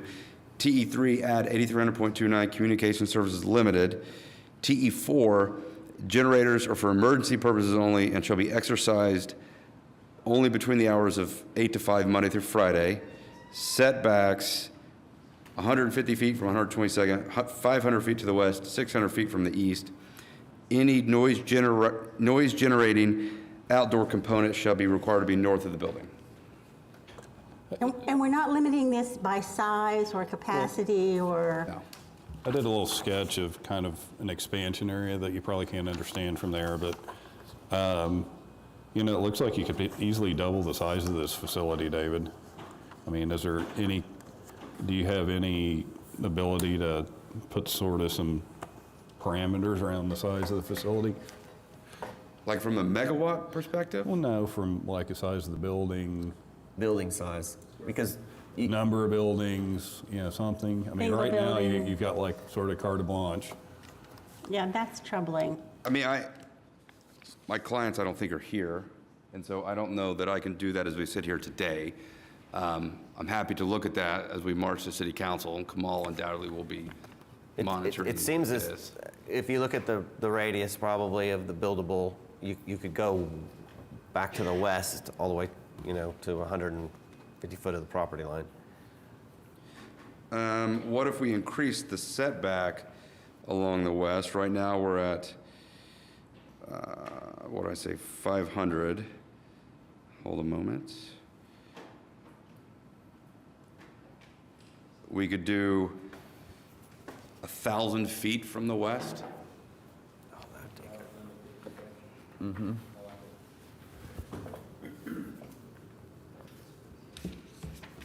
So 1,000-foot setback along the west. I'm sorry?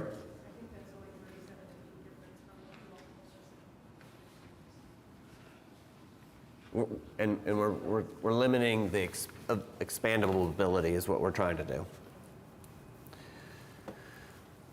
And can you go any further north I don't believe so. One, you have, for the radius? in addition, you keep have the the trees transmission and- line. Yeah, and there's Right. 150 feet of trees between you and the street. Yeah. On the fence, on the south side, would you commit to doing something masonry or? No. I mean, again, happy to look at it between now and council, but yes, Yeah. that's one of the TEs. I mean, the masonry requirement is when you've got like a high traffic use, like we've seen them in multifamily developments. This will just be a building. And then you have the trees that we're committing to. Well, they also work very well as a sound buffer. What's that? They work very well as an acoustical buffer. Yeah, I mean, this is such a small facility, I just don't envision that being an issue, in addition to keeping the trees as we've committed. Do we know what this is? Is it going to be a masonry or concrete structure, or do you know? I believe yeah, I mean, I think I that, would assume it is. correct. Okay. And you committed to putting all of your mechanical devices on the north side of it? Any noise generating, Okay.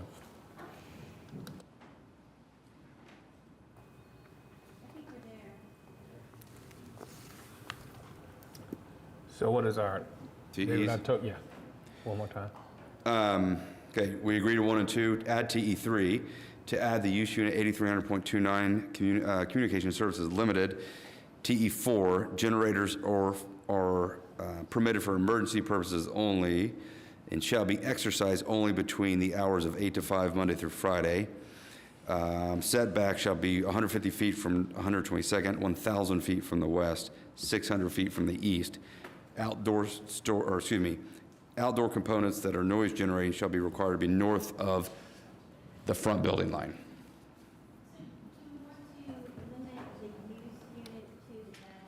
I do. So in the PUD, we say wholesaling, storage, and distribution restricted, limited to a data center.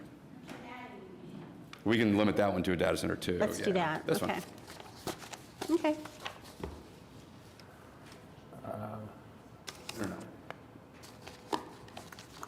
No, the exercising of the generators is limited to Monday through Friday, 8 to 5. Once a month. Yes. They're permitted as an emergency Use. They're only there in case of emergency.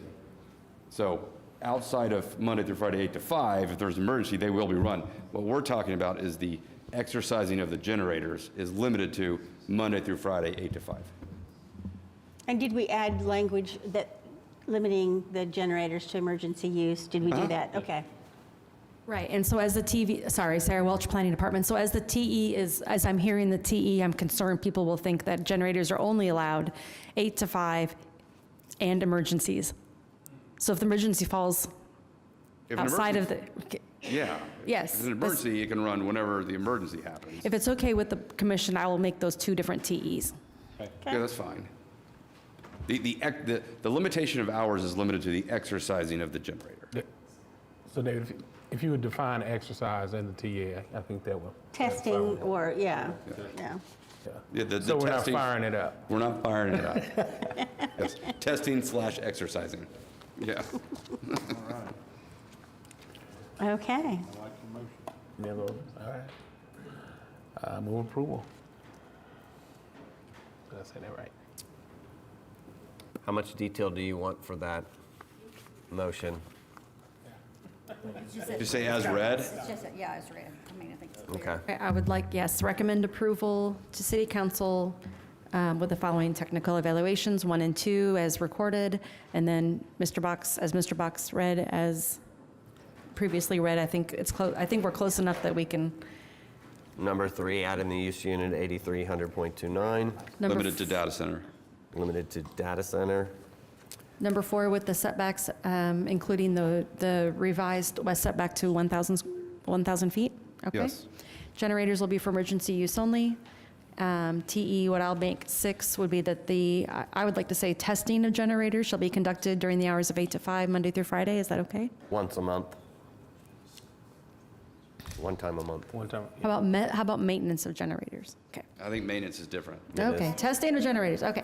And then I'm a little concerned about our implementation of the last TE about noise generating uses located on the north side. Noise generating components. Right, that, it's not really super specific, but I think you'll see it again as a specific plan. So we will, we'll take care of that for you at that time. Okay. As read? As read. Stated. So we have a motion to recommend approval to City Council PUD 2077 with the as-read TEs. Do we have a second? Yes, Ms. Powers, second. Please vote when available. It is approved. Thank you.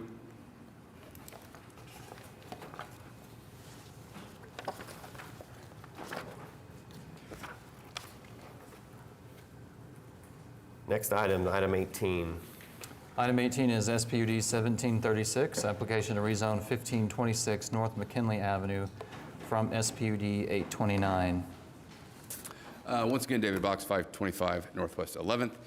This is an application that was deferred from the last hearing to allow my client and Commissioner Govine to sit down. We've done so, I think, more than once. We've sat down to work through the language that would ultimately get him comfortable. And so what is being presented to you today is the July 15th, 2025 version of the SPUD that finally was met with Commissioner Govine's approval. I'm not sure if he had the opportunity to reach out to any of you and let you know that he was supportive of it, but that's my understanding is that he is. As you know, he lives in the area, so he had some thoughts that were helpful in our planning process. There are 3 TEs. We can agree to TEs 1 and 3. We cannot agree to TE 2.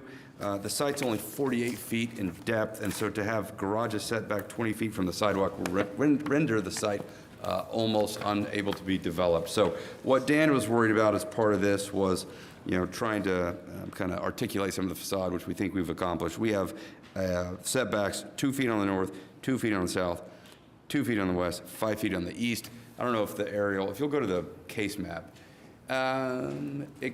well, it's an old one. So if you were on Google Earth, I showed you at 16th and College, what would be the southwest corner, there's a new development that's three homes. Similar to this, those are slightly bigger, that are built right up to the right-of-way in a similar fashion to what we're doing here. So with that, happy to answer any questions.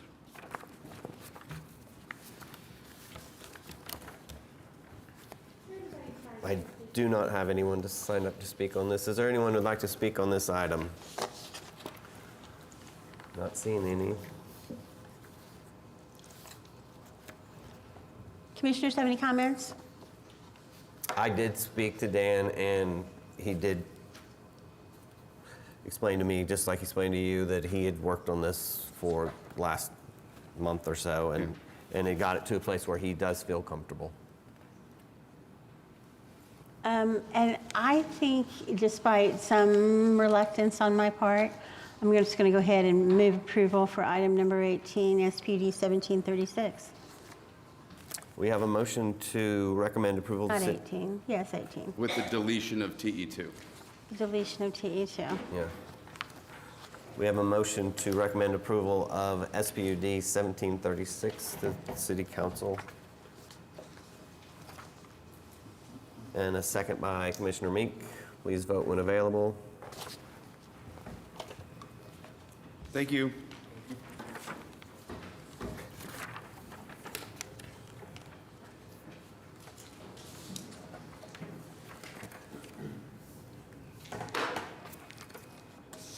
Next item is item number 19. Item 19 is SPUD 1737, application to rezone 2944 Southwest 8th Street from SPUD 1139 and SRODD to SPUD 1737 and SRODD. Mark Zitzow, Johnson Associates, 1 East Sheridan Avenue. Before you is a case that comes to you with a recommendation from the urban design staff, a recommendation of approval from the current planning staff, and then a recommendation of approval yesterday from the Urban Design Commission, recommended it unanimously. And so what we're doing here is developing essentially a pocket neighborhood. Jared, if you could go to the site plan from Asa Highsmith. So our client owns this half of the block less the one lot that you see kind of greened out with the existing home.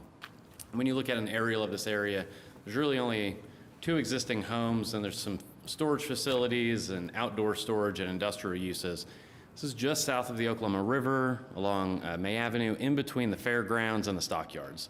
So the intent of this development is to provide housing that is both short and long-term stay for folks that are farmhands or other types of community members staying and attending events at one of those 2 places. So we've done it in a way where we hope that the homes can also be sold off in the future, fee simple. And in there, we do have a track that allows for light commercial uses on the north side. The river trails run through here, so the hope is that there could be live-work units that are on that side of the property. The Urban Design Commission recommended approval. There were 3 TEs that we agreed to that had to do with screening of mechanical equipment and dumpsters. If those items were installed, we agree to that. And then your staff report had 4 additional TEs. We agree with all of those. We've received no protests, no phone calls. We had a meeting with Commissioner Govine. He did not express any issue with us moving forward today in his absence. So with that, happy to answer any questions, but we would ask for your recommendation of approval. Mr. Zitzow, didn't we talk about the limitation of some of the commercial uses, just in terms of size? Absolutely. So in the SPUD, we did do a limitation on all the commercial uses that it couldn't exceed, I think it was 5,000 total square feet. The other thing with this is because it's in the urban design overlay, it has to go back to them before anything is built. So I know there's potential concern that this could become a 7-Eleven or something like that. There's additional safeguards because of the Urban Design Commission, but we did put a limitation on the square footage of commercial uses. Yeah, I found it there. Okay. This is an interesting idea to do something that's sort of this specifically targeted to a market. I do think that wisely, there's, some flexibility built into it in the event that that doesn't turn out to be as great an idea as it sounds like. But is there anybody signed up to speak on this item? There is no one signed up to speak. Would anyone like to speak on this item? Do any of the commissioners have any thoughts or comments or questions or? Well, it is extremely dense. There's 36 dwelling units per acre, but it's a pocket neighborhood. Yeah, I think it's it's not nearly as glamorous as the Airstream camping site would have been. But I think it's an interesting experiment, and it is set up in a way that I think can be adapted if it doesn't turn out to be the great idea it sounds like. So I'm going to move approval of item number 19, SPUD 1737, with the technical evaluations included. And we have a motion to recommend approval to Oklahoma City Council SPUD 1737 with the 4 TEs as written, Correct. plus the 3 from the overlay districts. Yes. And a second by Commissioner Newman. Please vote.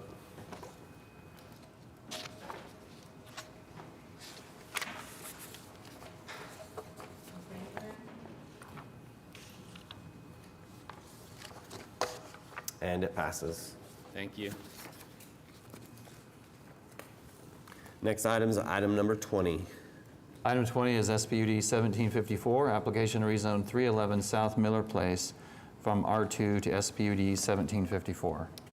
Mark Zitzel, 1 East Sheridan Avenue. This is an application that should look very similar to something you saw earlier this year on Northeast 82nd Street. Our client had purchased a piece of property, attempted to do outdoor material storage. It was met with protest, and I think he was essentially told, not this area. This really needs to be an industrial area. And so he did just that. He found a different piece of property on Miller, which is just north of the I-40 interstate. And so he found this piece of property. If you look at the zoning map, it's almost primarily I-1, I-2, and I-3. There's large warehouses in the area. There's outdoor storage in the area. By all intents and purposes, this is exactly where he should be. And because of that, staff has recommended approval. We do have a TE, and we're not willing to agree to this TE. I did reach out to staff. I did not receive a call back or any additional information on the reason. But the TE has requested that we spend $675,000 improving Southwest 2nd Street and South Miller Place. Those are public streets today. It's the city's responsibility to maintain those streets. We have a 1-acre development that's seeking to come through in a sea of industrial, and we don't think it's appropriate to request this low-intensity user to improve existing public streets. There's, I don't know, $2.7 billion in bond that's coming. Maybe they could work that in there if they feel the streets need to be improved. But we're happy to answer any questions, but we would ask for your recommendation of approval on this one. Thanks. That bond money is spoken for. No one has signed up to speak. Would anyone like to speak on this case? With that, Ward 6 is not here. So I don't know how much discussion we want to have about this issue of the TE. I'm happy to move approval without the TE, but I think obviously there's something that staff is attempting to accomplish here that we need to talk about sort of in a bigger context. I don't know that today is the best day in the world to have that discussion around the horseshoe. Does everybody agree with that? We did talk about it in the pre-meeting. We did, and it was explained to us by legal that if there was a direct influence to said paving by the use, that it could be part of the zoning. Well, I think what we were talking about was Barry was concerned that this particular use here was going to be very impactful on the street there and tear it up a lot. That's my understanding it was. Barry, could you elaborate? I don't agree that we could make them do that unless you could prove that this particular entity was causing that damage. We don't have to make them, it's an SPUD, right? Well, I just was curious. I mean, I thought it was an unusual comment, and I'm curious what the motivation was. It clearly is something that we're going to see more of, and so if there's a bigger policy consideration here, I'd like to have some full discussion of that at some point, maybe the 25 words or less version today. Yep. Barry Lodge, Public Works. Yeah, it's kind of an interesting deal, and while and Mark did reach out to me, and I was out of the office and hadn't had a chance to get back with him to discuss this. But this is very similar to a case that we had come up a few months ago where the concrete batch plant was set up in the residential area, And the requirement that came out of this commission was that we were going to require them to improve the residential street or even to take it across the creek and out to one of the arterial streets in order to have that use located on that property. As our engineering staff was looking at this case, it looked like this is very similar to that. Mark made the statement that this is a low impact. I would say that's debatable when we're talking about, but we're looking at storing concrete construction materials. We're looking at sand and gravel. And so it looks like a completely different use than what the other warehouses and things out there, the type of vehicular traffic that's going to be on there. And while we are required to maintain the streets that are out there, I think this use would cause the streets to deteriorate faster, and just because of the way the infrastructure is funded in the city, we don't have the resources to come in and completely improve due to damage caused by a use. The streets that are out there are not designed to the standard for an industrial use of this type. It probably is a subject that we need to look at on a widespread basis, because I think we'll have more of them coming up. But that was our recommendation after we've reviewed what looks like the uses that are going to be out there, as well as what's out there currently. So our response would be, the streets we understand are not in great shape, but when you look at the zoning map, it's all industrial in that area. So if the city feels that industrial uses aren't compatible with the streets that are out there, I think that is a larger conversation. Again, we are one user adjacent to I-2 and I-3 industrial uses that could be far more intense. This particular user is not a concrete batch plant. He's a single operator that picks up material, puts it in his truck, and then he leaves with it. So this is not something where you're going to have dozens of trucks coming back and forth every day. If you look at the 82nd Street case, where we were asked to improve it, that was a private street, private drive that our client agreed to maintain because he was using it. Even that one was vastly different, and if you remember, it was not a batch plant.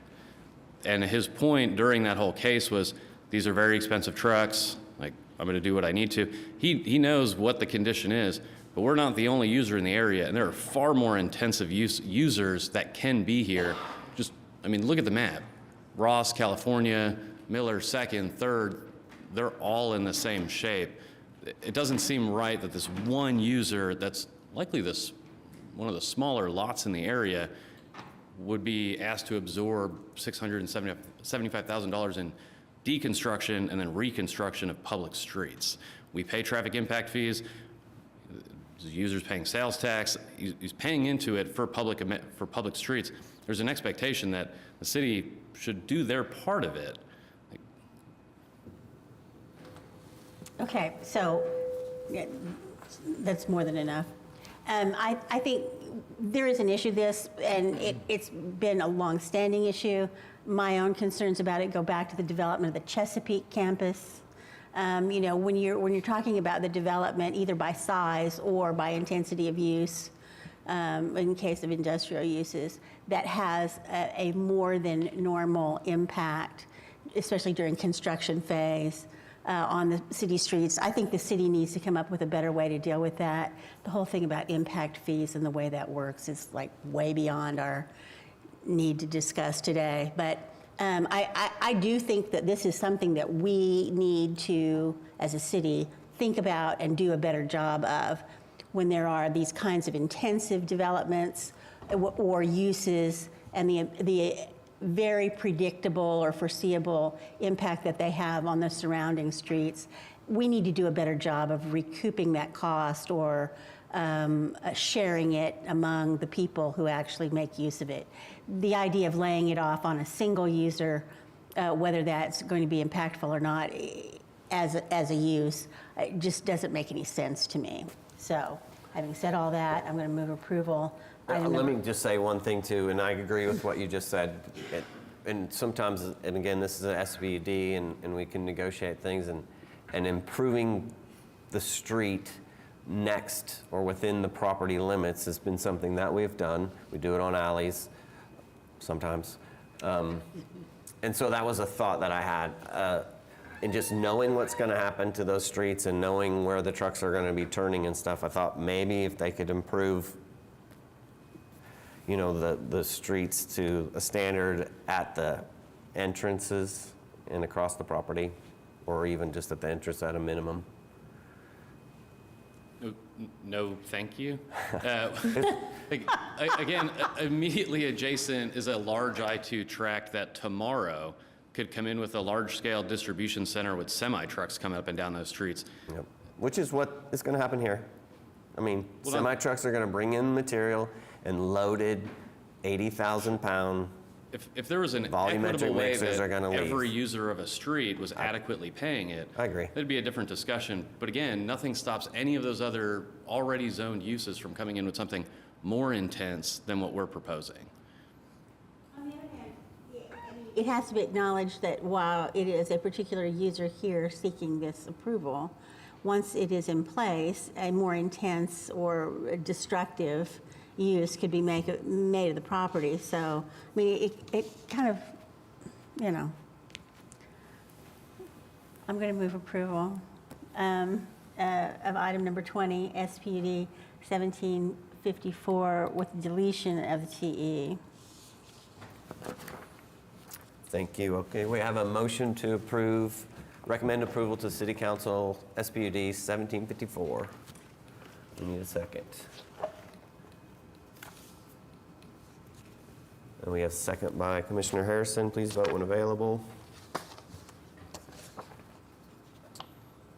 With the deletion of TE number 1. Thank you. Next item is item number 21. This is SPUD 1743, application to rezone 17 Northwest 13th Street from PUD 1915. Marks, it's 1 East Sheridan Avenue. This is a piece of property that you've seen several times over the past few years.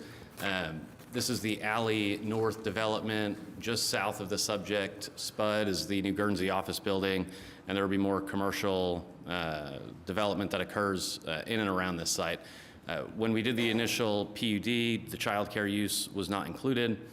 This user, that's their purpose, that's their building. And so we're needing to add that, and unfortunately that required an entire rezoning.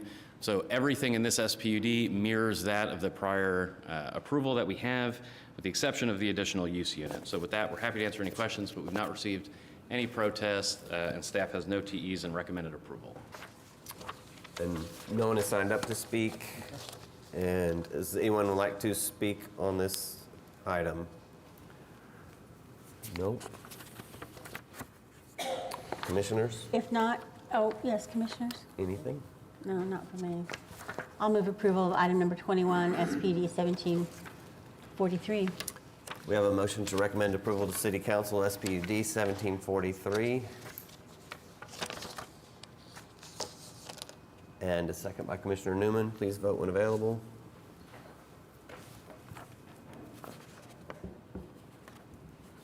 The motion passes. Thank you. Could I just say another great example of why it would be really a good idea for us to be able to do very simple modifications of existing PUDs and SPUDs. While we're doing that code update thing, you know, just one more thing to add to that list. Next item is item number 22. Item 22 is SPD 1741, application to rezone 1900 Northwest 29th Street from R1. Good afternoon.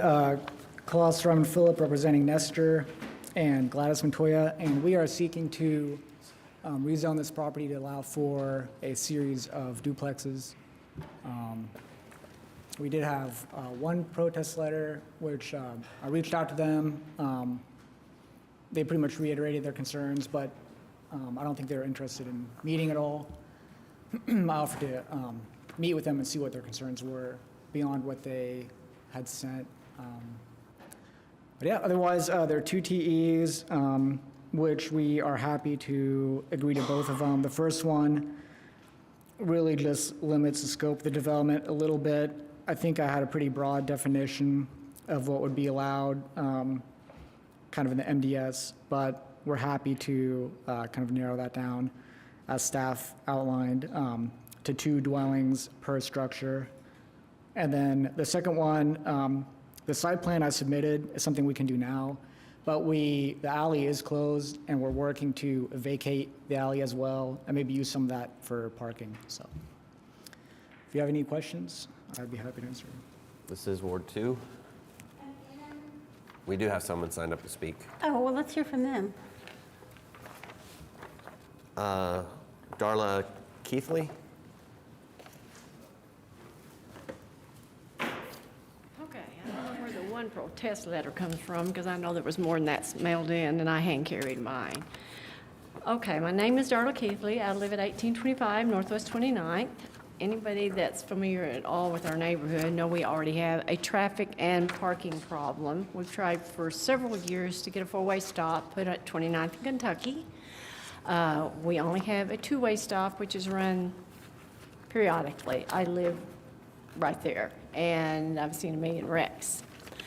I know you can't stop zoning. I'm just trying to make it safer for our neighborhood. If we could get like maybe 4-way stops at each end, get signage. People don't seem to know that that is a fire hydrant on the corner, and you're not supposed to park right up by the fire hydrant, and you're not supposed to stop right by the stop signs, and they do. If we could slow down the traffic, we do get a lot of diverted traffic from 30th Street, not just because of construction, but because there's a light, a big light on 30th, so people cut down 29th. They totally ignore the speed limits, and I'm not talking about 10 miles over, I'm talking about 25 miles over. That's why we wanted a 4-way there for years, and we've had trouble. But we've got the biggest issue, if they're gonna build apartments there, they're putting 1 parking for each bedroom. There's 16 bedrooms. Now, I don't know about y'all looking at rent lately, but people that rent a 2-bedroom apartment is going to have more than 1 car. They're going to have more than 2 cars, more than likely. So we don't know where all the parking is going to go. We don't know. We know they're going to try to park again some more on the stop signs and the fire hydrants. All we really would like to try to make it safer is if we could get marked like where they're not supposed to park, signage or painting by the fire hydrants. They're going to have 2 entrances on Kentucky, which is a main throughway to the college and to the ball fields. And it's just already a big issue with all the parking and the traffic and the light and the stop sign running. If we could put 4-way stops, get stuff marked, to try to make it a little safer, because it is a lot of residential still in that neighborhood. Anybody have any questions? I would just say, unfortunately, it is not within our purview to place stop signs and parking, and I would really recommend that you reach out to your Ward 2 traffic commissioner about that. And you know, the traffic commission is actually not part of the planning department, but they are very good about working with folks on these kinds of things. And you know, paint's fairly cheap, so that might be easier to do than signs. I don't know. I don't have a feeling about that. But if you have concerns about the way parking exists currently, I only see 1 entrance onto Kentucky. Maybe I'm not looking in the right place. There's two on the plans that I have, it There's shows 2. 1 for each end on Kentucky. Presentation. The 28th entrances on Kentucky, and the 29th side of the apartments are on Kentucky. Oh, okay. And that is just almost not very far from the fire hydrant. And yeah, you're right. It's not a good thing And to park in there's, front of fire I mean, hydrant. there's 16 parking places for 16 bedrooms, and 3 of the units will up and downstairs are 4 bedrooms. The chances are they're going to have 1 car for each one. It's very slim, and no place for guests, no place. you can't park on the college side because on the 28th end side, the southeast side belongs to the college. They won't let parking there. So is there maybe some way to amend the plan, give up some of the free area and make more parking with the facilities instead of out on the streets and in the front of the stop signs, in front of the fire hydrants and things like that? I will ask our applicant to address that. Okay, that's really all I had to say. I know you can't stop progress, but we could try to make it a little safer. Thank you for coming down. You know, this is an area that it's so close to the university. We are really trying to increase the density in certain areas in the core. Areas around the university seem like no-brainer to do that. Right. I am very familiar with this area, and I understand There's your just concerns. a lot of us that still own our homes. Yeah. I know another person that wrote, two more people that wrote in letters, but, we've had family-owned property there over 30 years, and it's going to be really tough now what to do with all the parking. And you can't ask people, don't park over my drainage in front of my house, or, you're just sort of stuck out there. So, I appreciate it. And I appreciate you coming down. Klaus, talk to me about parking. Yeah, so I actually share your concern about, I live in Jefferson Park, and if you ever go to Cheevers between like lunch and dinner, it's like people park right up on the stop sign, so that might be a separate conversation I need to have with the traffic commissioner. But like early on in this project, when we were working with the client to work through a schematic plan, we always intended, there's kind of an ideal and a movement towards reducing parking projects, which I don't think is, I think that's positive generally. Like downtown doesn't have the parking minimums, which I think is a good thing. But the reality is, in Oklahoma City, we don't have the public transportation. Most people are going to own a car. And so with this development, we specifically wanted to make sure that future tenants had a place to park that was not on street. So we didn't seek any reductions in, the parking requirements from what, the city would mandate, which I think some people would argue maybe they require too much parking. The only difference we are asking for regarding parking is that for like a one-bedroom apartment, the base Muni code requires 1.5 spots. So we're just saying if, basically one parking spot for one bedroom, which we thought was a pretty fair approach, and we want to be good neighbors as well. We don't want, we want it to be nice for the tenants and for the neighbors both, so I feel like we're going to have adequate parking. It's also kind of intended, it's right by OCU, so we're assuming it'll be, it's not specifically student housing, but I'm assuming we'll have some students. And a lot of times with students, they may or may not have a car, so I think there's a good chance with this specific development, across all the units, that there might be a few tenants who don't have a car. And then you've got some extra spots, even beyond for guests and things like that. But we are providing one space, for each bedroom, basically. Okay. I've got a question on the maximum building height. You guys got some language in here about basically, it sounds like you're building out the attic space. You've got some, talks about. That's a goofy situation I had a few years back where I had a single-family house I had designed and submitted for building permit, and I designed a similar house before without any issues and went through development services just fine. But if you dig into the municipal code, it has some very specific requirements for building out an attic space, but they don't, in my opinion, make a lot of sense. Like they say the maximum vertical wall height can be 3 feet or something, and then the amount of area has to be limited to a certain amount, but it's not based in building code. It's not a life safety thing. It's just some kind of random language to me that found its way into the Muni code, who knows, years ago maybe. And so really what we're asking for is just to have the ability, you know, if you just had the same building envelope that you would be allowed to for code, or, you know, for zoning, to basically just build out the attic however you can within that framework, if that makes sense. So instead of having, you know, instead of being required to have a 3-foot wall, you could, you know, bring it in, really make the attic smaller, but have like a normal wall height so you don't bang your head on a rafter, you know. But all the, So you're like, saying that there was some maximum wall heights or plate heights in the Muni code?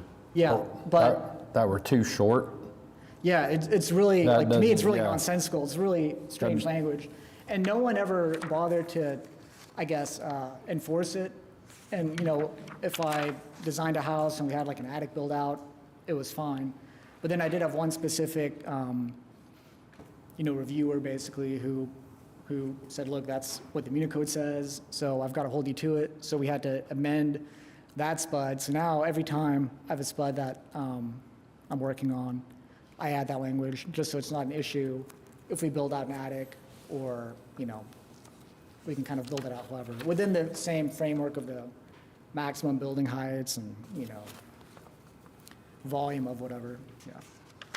I know, Sarah, if you want to, but yeah, she doesn't. Well, we kind of talked about it in the pre-meeting. I mean, that answers the question. Yeah. It seems odd to me that we have a minimum wall height, or a maximum wall height, I guess, in order to build an attic out, but I'm okay with that. I was just trying to figure out where It's you're like a going with that. technicality that, you know, we just added in so that if we do that, it doesn't get hung up in development services. Klaus, is there anything in here about rooftop patios? No, but we are not planning on any rooftop patios, but I don't know. So we can add that as a TE?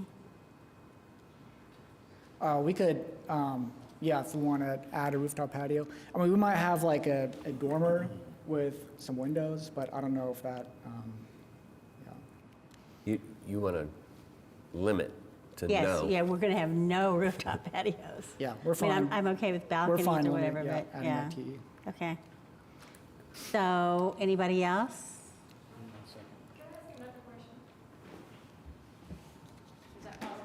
That's up to you. She's coming. I noticed that the parking, You have to, could you address us? Yes. thank you. I noticed that the parking was 8.5 foot for a car. Now, I've got an older house, and I've added onto my driveway, but I've got the original lines. I measured mine, it's 9 foot. And if I had a car next to me, there's no way I could get out of my car. So they've got 8.5 foot, 8.5 foot, 8.5 foot. So that means really, although they've gave parking to everybody, not everybody's gonna be able to park there. If they're perfect parkers, maybe. Now, how they're You're talking gonna about width of the driveway? Yeah. With the stall? And the parking Oh, the parking spaces, spaces. it says they're 8.5 feet, but my driveway, original code. driveway is 9 foot wide. And if I wasn't open on this side, you couldn't get out of the car. Okay, so I'm curious how they're gonna park 9 cars, 8.5 foot right on top of each other. Well, that's all Somebody's just- gonna lose a parking place. That's all just controlled by code. Yeah, we don't. So is that, I guess my question is that a standard set amount for parking? Yes, it's legal. Okay. Thank you. Anything else for the applicant?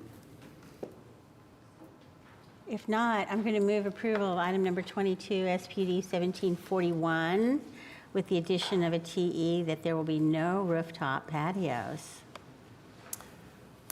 We have a motion to recommend approval to City Council SPUD 1741 with TE 1, 2, and the additional 3 of no rooftop patios, and a second by Commissioner Meek. Please vote when available.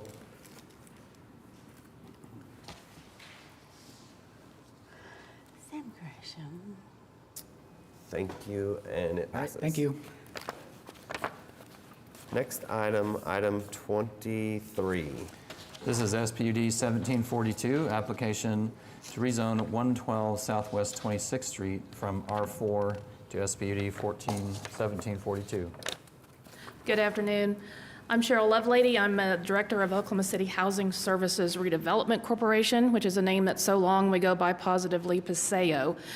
We've been around about 30 years, and I am stepping in for Sam Gresham today to answer your questions. We are at 400 Northwest 23rd Street in Oklahoma City. We're a nonprofit community housing development organization that has worked with the city of Oklahoma City for neighborhood improvements for over 30 years and are happy to be working with the city again in Capitol Hill to do this project. It is for single-family homes that will be affordable and be made available for home ownership.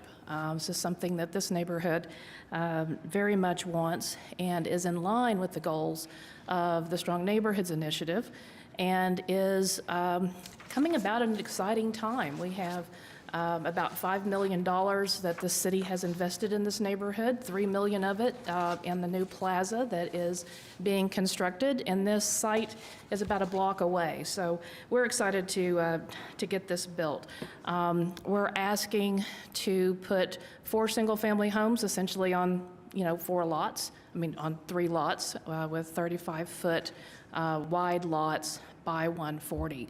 And we're keeping in line with the setback. There's only one other house on that block, but we're in line with that setback on the front, and we're asking for 3 feet on each side, be able to provide a little more density than the standard lot size.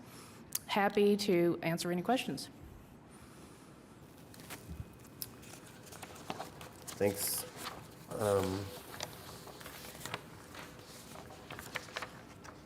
I think there was a comment that came up in the pre-meeting about, I guess on the driveways, it looks like in your site plan you have 2 shared driveways, is that correct?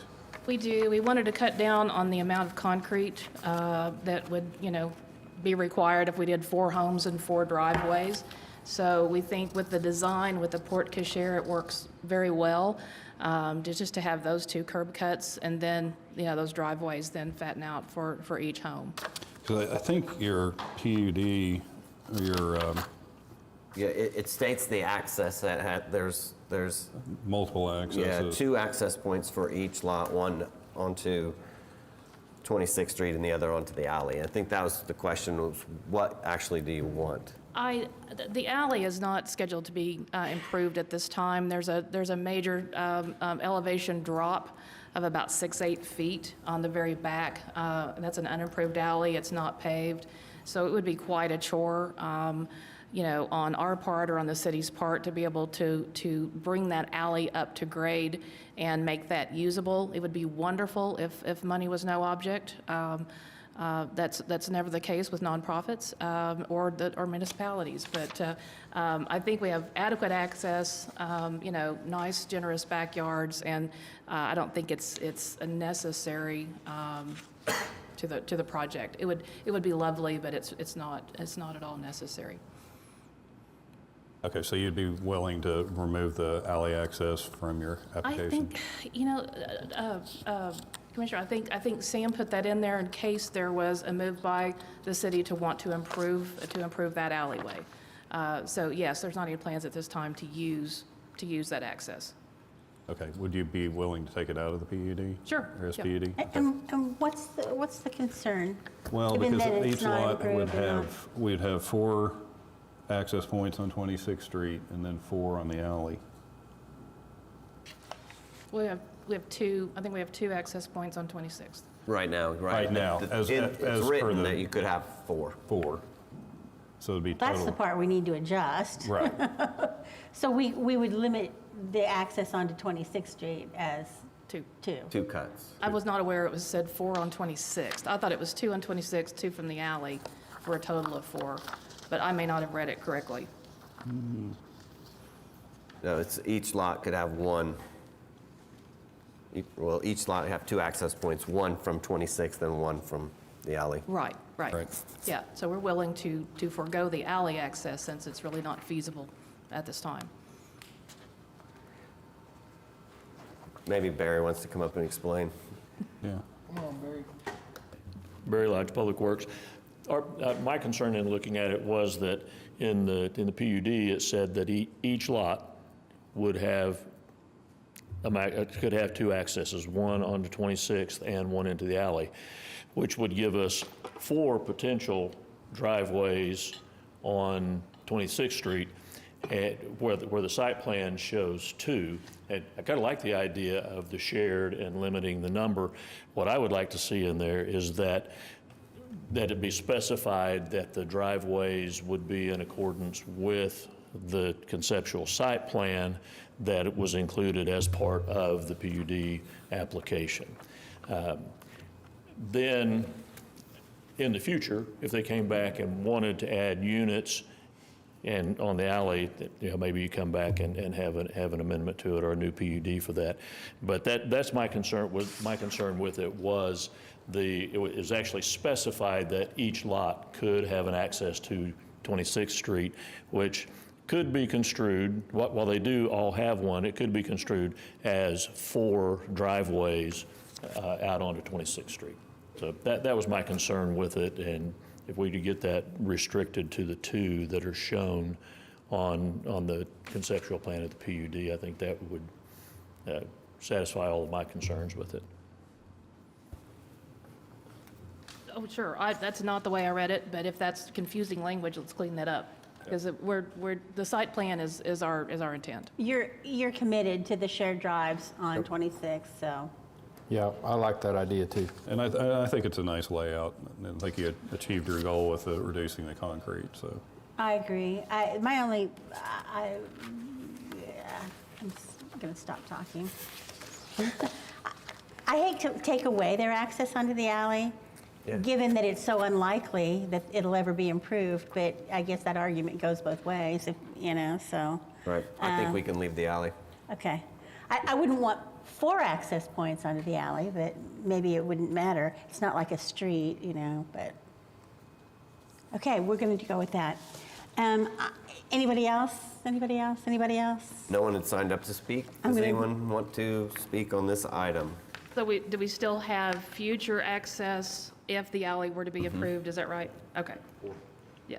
I'm going to move approval of item number 23, SPD 1742, with the addition of a TE limiting access onto Southwest 26th Street to 2 shared driveways. So Per Exhibit B, the site plan. yeah, I hate to do that, but okay, yes, per Exhibit B, the site plan. We have a recommend to City Council for approval of SPUD 1742 with TE number 1, as written. Oh, sorry, my bad. Oh. And a second by Commissioner Newman, please vote.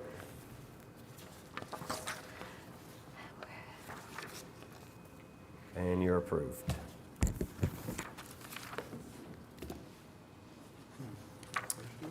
The next item is item number 24. 25, right? 24 was deferred. Item 25 is SPUD 1749, excuse me, application to rezone 7708 Northwest 81st Street Circle from PUD 1731 and AE1. Good afternoon, David Box, 525 Northwest 11th. This is an application that would allow the continuation of what's become really nice and small industrial park just north of Wiley Post Airport. There's one TE that asked for sidewalks. We would ask to have that stricken. Anywhere that would need sidewalks is along the frontage of Silver Crossing, and my belief is there are already sidewalks there. If you look at the aerial, you don't commonly see, I don't think there's any of these. Most of these are built now, but you don't see sidewalks internally with these small industrial parks. The sidewalk, if any, needs to be along the frontage. Those are already developed with buildings, and my understanding is has the sidewalk. So we would ask you strike TE1.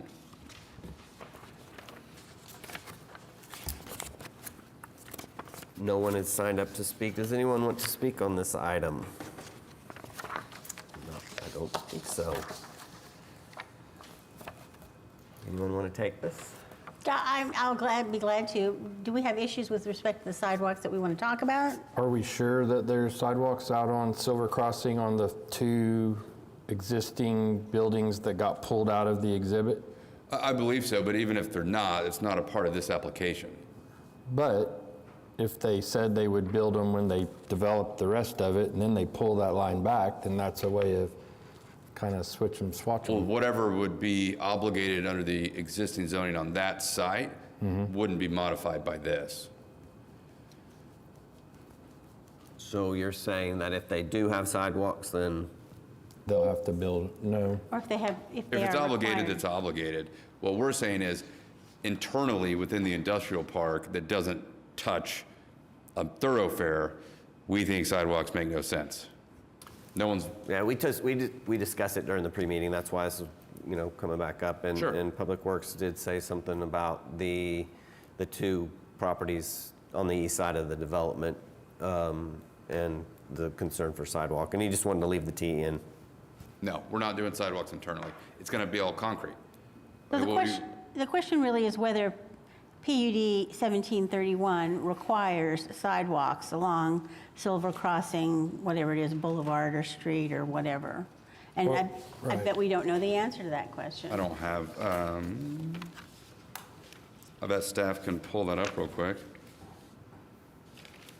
But I agree with the applicant that since they're not coming all the way out, whatever the zoning is there and whatever is required there will continue to be required. I mean, it'd be great if we could reach out and make them do Yeah. it now when we didn't before, but Right. I don't think But we if- have that ability. yeah. If they do exist and they go to nowhere, we should continue them. If they don't exist, we shouldn't then build something from nowhere to nowhere. Yeah, the bigger point being that that's not really within the purview of this application. Yeah, so the existing requires sidewalks along Silver Crossing, So, which is the only place that anybody would walk, right? right. I mean, it'll be hard pavement The within rest of it's the, just going to be Almost all concrete. driveways. yeah. Okay, so in that case, I will move approval of item number 25, SPD 1749.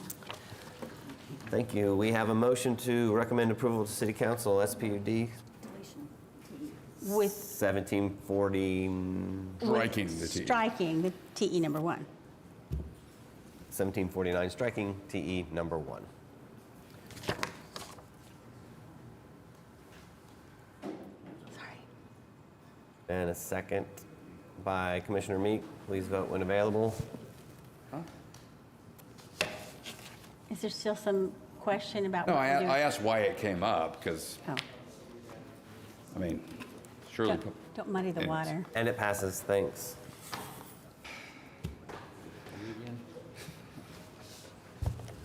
Next item, item number 26. Item 26 is SPUD 1748, application to rezone 2108 Southwest 11th Street from SPUD 185 and SRODD and Stockyard City Transitional Development Overlay District. David Box 525 Northwest 11th.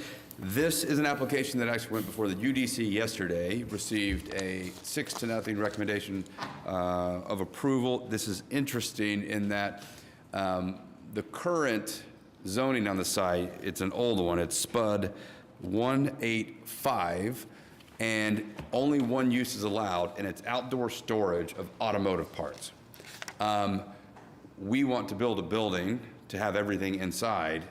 The current zoning wouldn't allow us to build a building to put everything inside.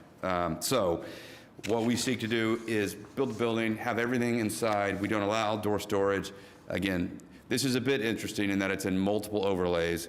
It was staff asked that we put it in one and not the other, which we're fine with. And ultimately, that's what it was recommended by UDC. And the UDC had similar conditions to what you see in your TEs. We agree with 1 and 3, and we would ask to strike TE2. They, in their recommendation, agreed with that striking of the limitation. These are separate lots legally, and I'm not sure we could even legally in the SPUD say no access and landlock a parcel. So they agreed with us, so in their 6-0 recommendation, they allow a single point of access off 11th. There was no protest at UDC. Yep. And I think on that access, they said that it had to be gated and would be closed when. Yeah, we're fine with that. And, we agreed to landscaping, so there'll be street trees along 11th now. And again, presumably, it's a much better scenario that there will be a building built rather than the outdoor storage of truck parts.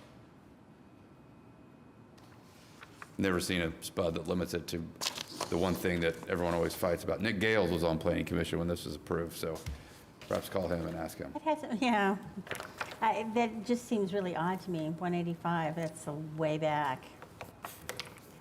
No one had signed up to speak. Does anyone here want to speak on this item? Seeing none? Anybody else around the horse who got anything they want to say? If not, I'll move approval. Item number 26, SPUD 1748. Striking, is that what we're going to do? Yes, ma'am. A TE number 2, but subject to whatever requirements were included by the UDC board. Is that what we call it? I don't know what they've called, they've renamed it. We have a motion to recommend approval to City Council SPUD 1748, TE 1 and 3, striking TE 2. Seconded by Commissioner Newman. Vote when ready. And it passes. Thank you. Item number 27. This is SPUD 1751, application to rezone 1317 West Reno Avenue from I-2 and downtown parking to SPUD 1751 and downtown parking. Once again, David Box, 525 Northwest 11th. Here on behalf of the applicant, here, what we're trying to do is, on behalf of the Carmelite sisters, add the ability to have a feeding site. This is across from the Goodwill, south of the boulevard along Reno. If you're familiar with the area, this is where a lot of the folks that are in need of these services are located. This is where we need to locate facilities such as this, and so that's why this location has been selected. There are 2 TEs, both of which we agree to.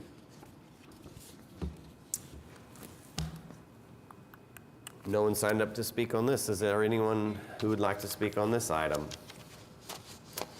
Anything from commissioners? Mr. Coving's not here. I'm going to move approval, item number 27, SPUD 1751. We have a motion to recommend approval of City Council SPUD 1751 with TE number 1 and 2. Seconded by Commissioner Newman. Vote when ready. And it passes. Thank you.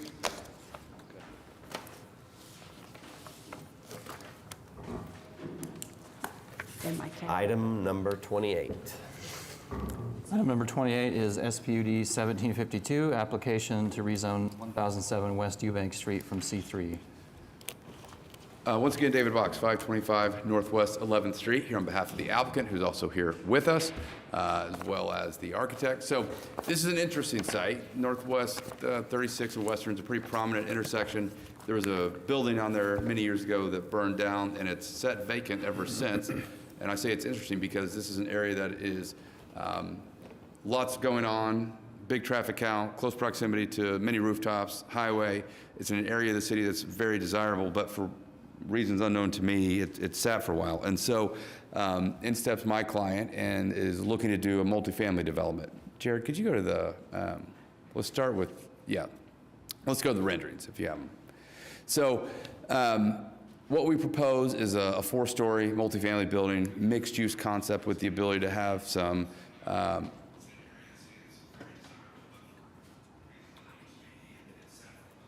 I think he's listening to. What? Okay, so this is a 4-story building.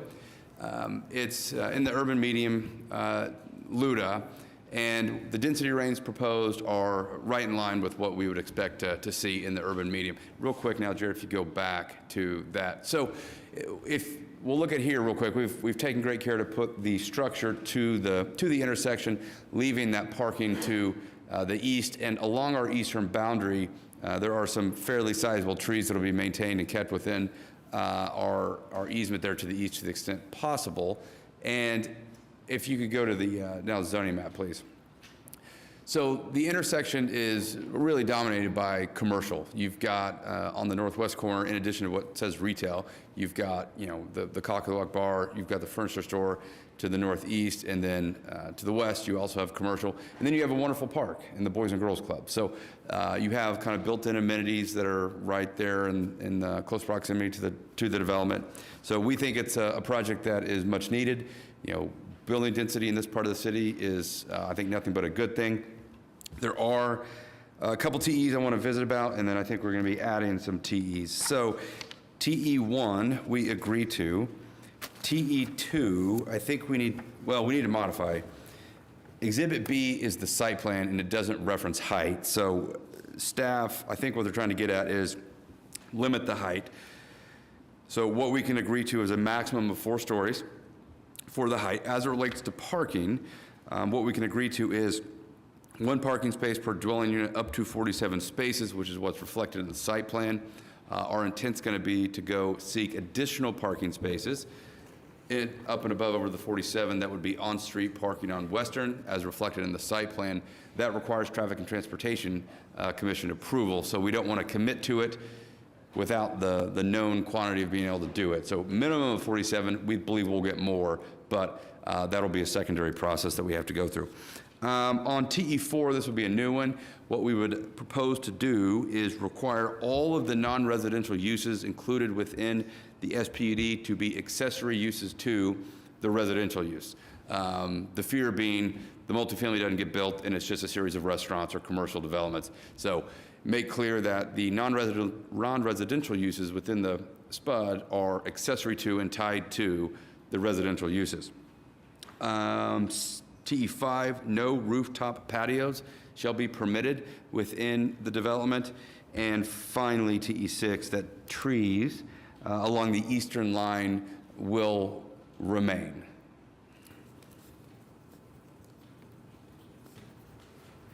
Happy to answer any questions. We do have 2 people signed up to speak on this. The first one I'll call is John. Sorry, I was in a hurry. I'll speak briefly. My name's John Funk, and if you look there, I have an LLC called Funk Family Company LLC, and they don't have the lot numbers here, but I own the building adjacent to the south, and all of the lots between that, and there's a residence on Eubanks that I also own and rent, okay? So basically, I'm adjacent to the whole project, basically, to the south. I don't know, and I haven't had a chance to read the reports. I'm a lawyer, so I'm waiting to the last minute, of course. And I know they run their traps through all of the city organizations that they need to, but that piece of land, anytime it rains, is underwater. It is flooded. Now, presumably, they're going to have to build that up as part of their construction project. My concern is drainage. I don't want drainage of stormwater coming over to my buildings, and hopefully it can be directed to Western or wherever the appropriate storm sewers are. The other question I've got, and I think they may have resolved it, I think I heard staff say something about putting additional parking on Western, and I'm fine with that, but I would not be fine with additional parking on Eubanks. It's a small street, it's in disrepair now as it is, needs a lot of work. So those are really my 2 main issues. As far as height, I had the same question because in one place they said it was going to be 5 stories, or the rendering showed 5 stories, I think, and the report showed 4. So I support 4 stories. I'm not sure why there's an objection to rooftop. Those people could sit on the roof and look at the park, but that's an aesthetic item for future consideration if we decide to do something with our lots similar. So I think that's all I have. Thank you. Thanks. There was one other, Samuel Day. There are going to be more protesters need to come out in support of it, but I'm Sam Day, address 1620 Northwest 17th Street. I'm supported the project. I'm really glad to see something happen here. It's been vacant for a long time. It's a really prime corner. I think the neighborhood needs more density, just for Western Avenue retailers, if nothing else. But one comment I would like to make, and maybe see the site plan changed a little bit, just considering the homes on the south side of Eubanks, I'd wonder if Adam and Matthew would be open to developing a laser pointer, developing a duplex plan, basically, that would help screen that parking. So basically taking away 4, maybe 8 parking spaces that front Eubanks and building a 2-unit building that's about 20 by 40 feet. It's about 800 square feet. It's a good 2-bedroom unit size. Just to get a screen on that parking, a screen that really has some depth, feeling like there's something over there that if I'm living there, I'm not just facing a parking lot. It feels like a continuation of the street. I don't know if you guys are amenable to that or not. I don't know if that's taking away 2 units. I think there's plenty of excess parking here. I think the 47 parking space requirement is excessive. I think we could easily go down to 35 and not see any ill effects. There's a lot of commercial areas that are have vacant lots at night around this area. Eubanks has plenty of street parking. So.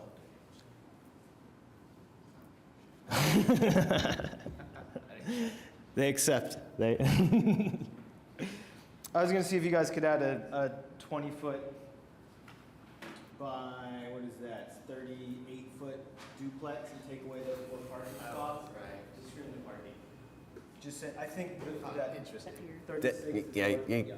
You have to address the commission, sorry. Oh, okay. Well, so they'll have to listen to it on replay. No. They don't want a continuance. Well, if I have to give an up or down, I go up. I think we should vote it through. I'll talk to them on the side. Thank you.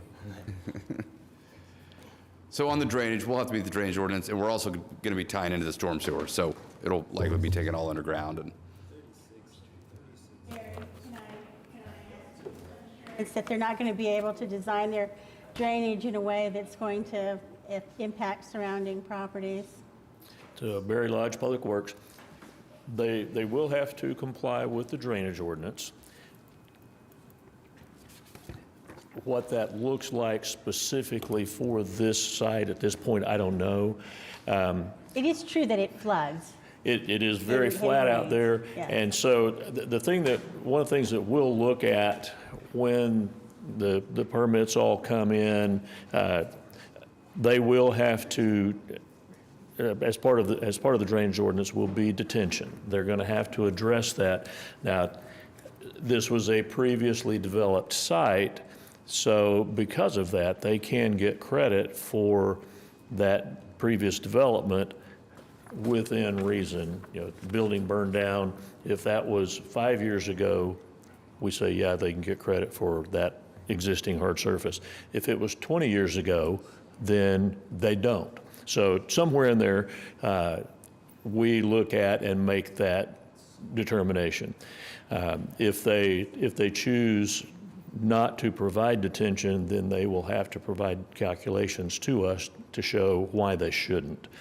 Now, one of the things that the gentleman that spoke earlier was saying, can they just make all the drainage go to Western?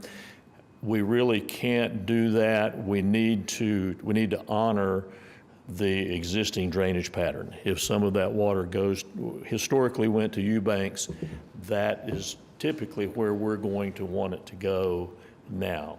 If it went to Western, then that's the direction it would need to go. So that's why I say I can't just say this is exactly what it's going to look like, because it'll depend on what the historic drainage patterns are. So I am aware that within the neighborhood, particularly north of where I live, so in the Douglas Edgemere neighborhood, where there is a lot of demolition of relatively small and modest homes to build really bigger homes, many of which are very modern in design and come all the way out to the edges of, there's like no lot coverage issues for some reason. There is a good deal of concern and complaint about the fact that one of the things that's happening is that they're building up to create a new, I'm not a construction person, a new elevation, a new pad to build on. I mean, what they're building on is not the same elevation as the existing lot. And it's causing problems for their neighbors with runoff and so on. I don't want to see that happening in small areas. I don't want to see it happening here either. So I'm going to leave that to the engineers. That's why I went to law school. I don't know anything about that kind of stuff. But I know you guys do. So Right. I'm going to leave it with you. And we will review that. One of the things that, with the drainage ordinance that became effective at the first of the year, they can't just say, oh, we don't have to, this isn't in a detention required area, so it gets ignored. Every area is detention required unless you can prove that what you're developing isn't going to have a negative impact. And that's what we'll look at when that documentation is submitted, is what will the impact be on the surrounding properties. Okay. So anybody else who wants to speak? No one else, does anyone else want to? I will tell you, this is a piece of property that, as Mr. Box referenced, it's not entirely clear why it has been so difficult to develop. I have myself been through 3 or even 4 iterations for development of this property, but they never come to pass. So that fact, the reality of it being developed, was a significant factor in my own consideration of this item. I'm a little hesitant about the 4 stories, but I think this is an area where this kind of density is appropriate. It is adjacent to these commercial uses. The fact that it's a residential, primarily residential use at all is, significant, I think. It's directly across the street from a park that is, a premier location for recreation. So, all things considered, I've talked to them about the issues that have now become TEs. And so I'm okay with it, I think. And if, Okay. Yeah. And I was going to bring up to something just about the no rooftop decks. And it looks like in the rendering there's a rooftop deck on So, south and the north. yeah, the question is, well, Sarah. Yeah, Sarah Welch, Planning Department. That actually was something that we were just discussing. So just for clarification and trying to think ahead to our colleagues in the permitting department, if the TE as written is passed, it would not allow that patio, which is on the 3rd floor. Is that the intent? I was thinking more about the 4th floor when I asked, but Maybe we say above the 3rd floor? Or on the 4th? No rooftop. No 4th floor?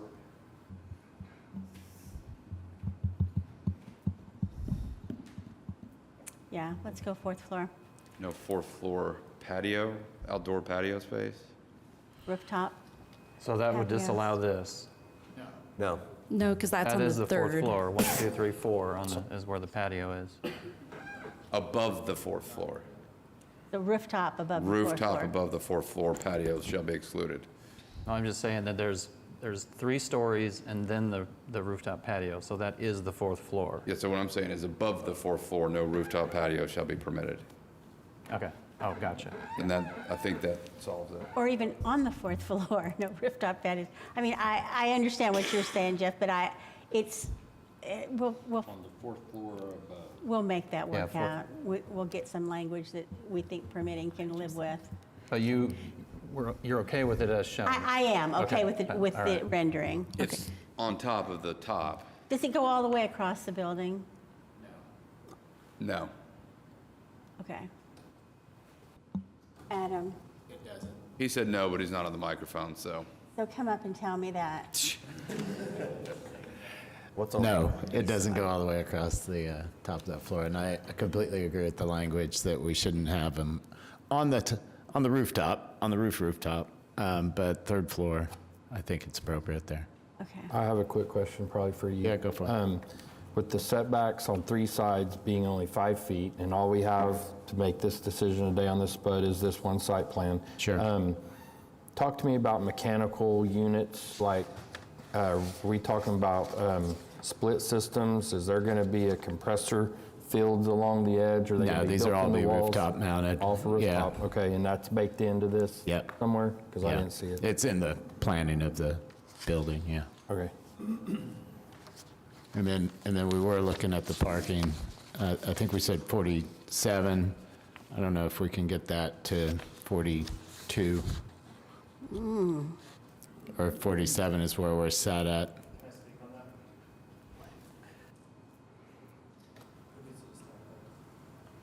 I think there's just an issue of, we're talking about detention, we understand detention, we also understand parking lots as detention. We want to make sure we have room to do that detention, is honestly where I'm coming from with that.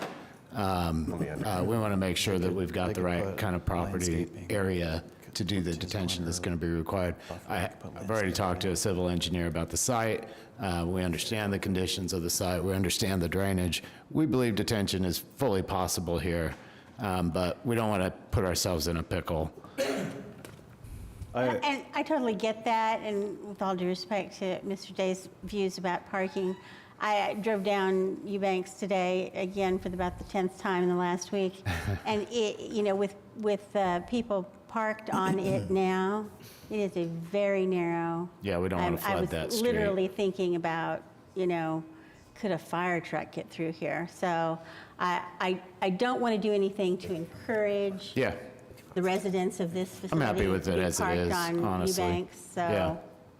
Yeah. I mean, I as between, If you don't ask, you don't get an answer, so.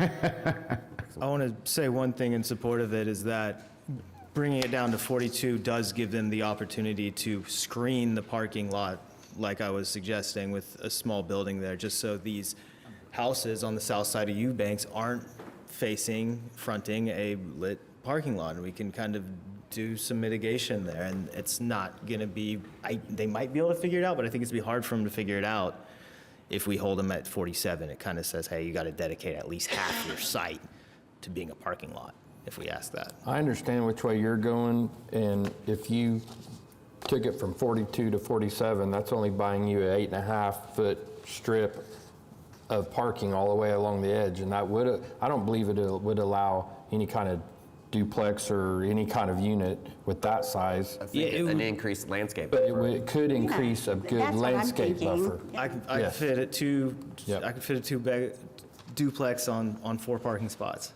Yeah, I think but I these, can too.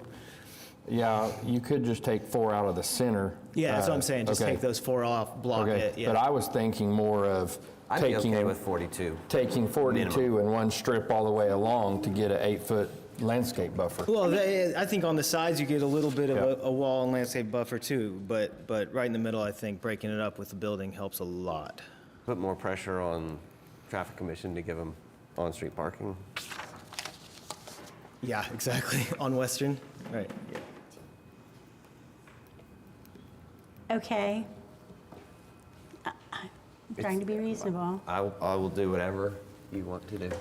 You know, if it were me, I would be more concerned about, you know, I would give them those additional, like a parking place to increase landscaping. I'm not as concerned about there being a structure there, but I'm not saying that's a bad idea, I guess. I just think,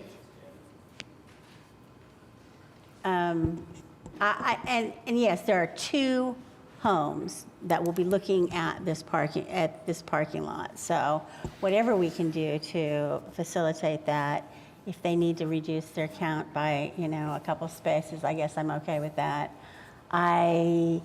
There's not going to be parking on, Western maybe, we'll see. It's awfully close to that intersection to be counting on that. There's not going to be any parking at all on 36, so. Did you have something you wanted to say? No, I just wanted, Sarah's got it in a manner that I'd like to read so that the TE is exactly what we want. I'm trying to keep up. I want to make sure I have this correct. So has there been a motion of approval? No. Yeah. Okay. If you are, the TEs that I show so far are TE1, just agreed. TE2 would be modified to say, amend the master design statement's building height requirement to 4 stories and number of parking spaces to require 1 parking space per dwelling, up to 47 spaces required. Maximum height, 4 stories.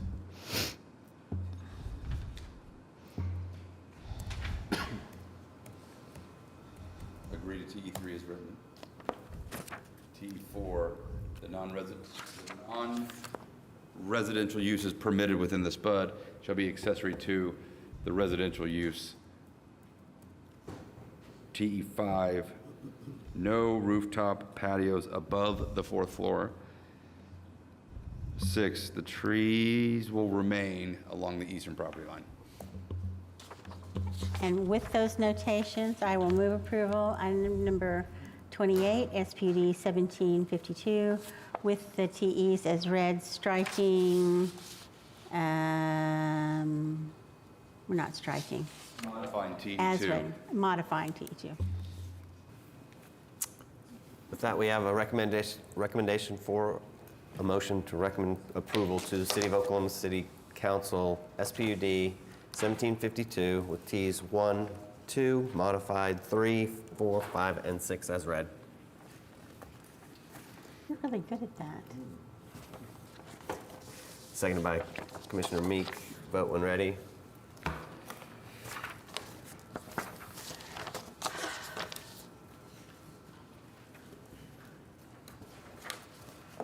And it approved. Thank you.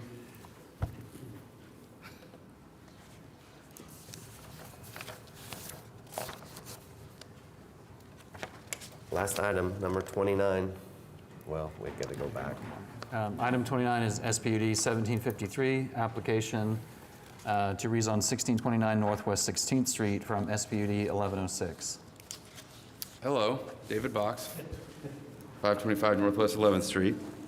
Here once again on behalf of the applicant. This is a matter that I did originally for the operator a few years ago, can't remember exactly when, to allow for what now is the, I think it's called Barcade, or the up-down arcade bar. It's in the plaza area. The big debate at that point was, we're on the other side of that yellow line, so we were outside the plaza. My belief is it's operated well as an addition to that area. The area is full of kind of some unique commercial uses and restaurants and bars and those things. At the time, the back around 1,500 square feet was separated from the barcade and was an independent operator, I believe it was a marijuana shop. That use has since gone away. The original SPUD had a limitation of 4,764 square feet is what was allowed to be the kind of barcade or the bar restaurant use unit. What we're seeking to do is take that approximately 1,500 square feet and convert that to its own use that would allow for the bar use. And so it's an application that would simply remove that limitation that was in that old SPUD and allow it to be kind of a speakeasy type, bar use in that back 1,500 square feet. There are 3 TEs, we agree with 1 and 3. TE2, we would ask to strike everything except for maintenance of the alleyway shall be the responsibility of the adjacent property owners. We've talked to Mr. Lodge. My belief is he is fine with that revision. So we agree with 1 and 3, modify TE2, at least he was yesterday. I don't know. Public Works perhaps changes by the moment. But as of yesterday, I had an email that said he was fine with it. So we are fine with that yesterday version of our thought process. there anybody signed up to speak on this? There is one person. My friend from the last application has become my enemy in this. Samuel Day. On our agreement. We negotiated the 4,600 limitation to Uptown when we were first doing this. I mean, that's the biggest bar in the plaza by far. It's twice as big as anything else, and this SPUD allows it to go even bigger. I mean, you talk about a 7,400 square foot bar. That's up to 1,000 people when we're talking standing room only. This is already the most intense use in the plaza. It's loud music at nights during the weekends on Saturdays. I think we're dealing with it fine, and I think it's okay for the plaza, but it's on the edge of intensity for nightlife that I think we want to see there. I mean, there's someone's bedroom window that backs up to this alley that they would be allowed to do an outdoor patio, a bar patio on. If you look at the property to the north, I mean, that bedroom is on the property line of the alley, so it's 20 feet away. I'm mostly concerned with the outdoor patio stuff here, but I'm also just concerned with overall the size that this bar could get to be. I know they're saying it's going to be a speakeasy or something, but we don't have that language or anything in the SPUD that allows us to enforce that. So I would recommend we don't approve it until if they can come back with something that tells us there's not going to be more noise issues, then I might be in support of it. You live very close to this, don't you? My baby's bedroom is 150 feet from where that back patio would be. I live 3 houses to the east and on the north side of the alley. Again, I'm all for bars, nightlife, all that in the plaza. It's just a matter of can we deal with we're trying to avoid Fassler, and this is one of the biggest bars in OKC urban area, 4,700 square feet of serving area. Is there any amelioration or adaptation to the building or, whatever that would make the use acceptable? It's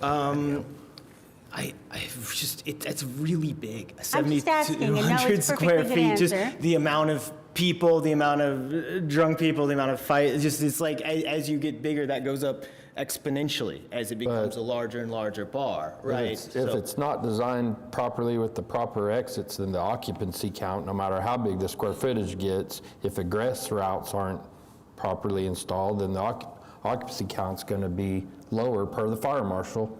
It depends on how they do seats. So don't let the 1,000 people standing room only. That's standing room. Yeah, Yeah. I'm just saying this is allowed by the SPUD as is, right? I have to go off kind of the worst reasonable case scenario when I'm thinking about is this a good, but so I don't know. I haven't really considered what are the conditions on which, my main concern is that it would allow them to build an outdoor patio off their alley that could be, and that would be right next to someone's bedroom and play music off it, and that'd be right next to someone's bedroom window. So I will just say thank you. I will just say that there was an awful lot of discussion about this when this thing was first rezoned. I think that the best you're going to get out of me today on this one is going to be a continuance, and you can deal with Dan on it. But I really am not sure that I can support this at all. And if there were things that could be done that would ameliorate that noise and just the amount, it is. I mean, it is what it is. It's a bar. So it's awfully close quarters there. When we redeveloped and have been redeveloping the plaza, my concern has always been about the impact. So would you like to take a continuance, Mr. Box? Yes, hold a moment.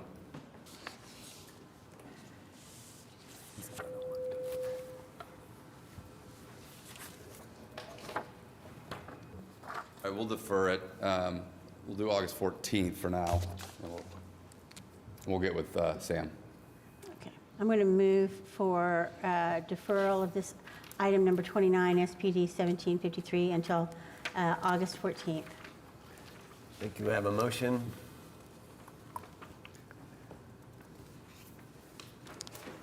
And a second by Commissioner Meek. Please vote.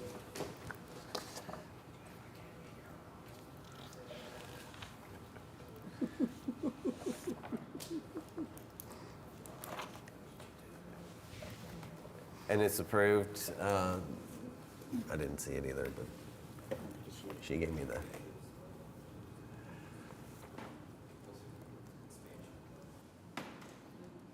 Voice vote, or are we good? No, we need to voice vote. That didn't show up. Yep. They didn't show up? No. Okay, voice vote. So I vote It didn't show up. We're going to defer it. We'll do a voice vote. So I vote yes on the deferral. Yes.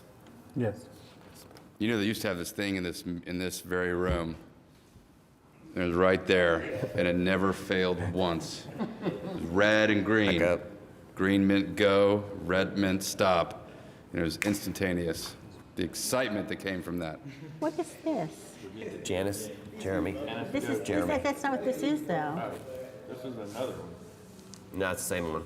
Okay. Vote again. Mine says item 11, CE 1143. Oh, sorry. Oh, Oh, So we had somebody who we didn't have an applicant for. right. We're going to call it again? Item 11. yeah. Yeah. Yeah. Item 11 is CE. Item 11 is CE 1143, application to close a portion of the right-of-way for Northwest 12th Street adjacent to lots 22 and 23 in Block 3 of Classens Marquette Edition, east of North Francis Avenue. You know, normally I am not inclined to vote on things when the applicant doesn't show up. So on the other hand, it looks like August the 14th is going to be a sizable agenda. So if the other commissioners are inclined to move ahead, I guess I would take that under consideration. Anybody have strong feelings about that one way or the other? It's such a tiny little bit there. Okay. Nobody signed up to speak. Nobody's here to speak. Nobody signed up to speak. I'm going to move No one's here approval of to speak. item number 11, CE 1143. We did discuss this during the pre-meeting, didn't we? This is the one on the. Right. He was approved at the UDC, right?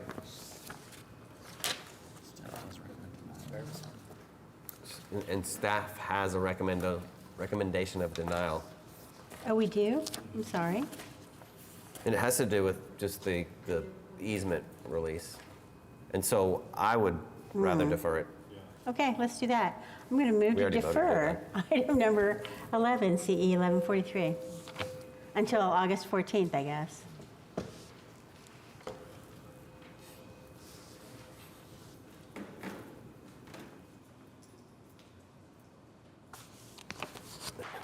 Vote when ready. Oh, And the item is deferred.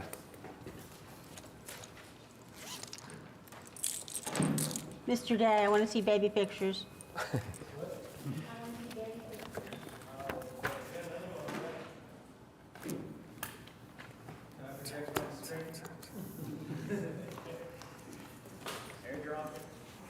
Any additional items? Where was Dan?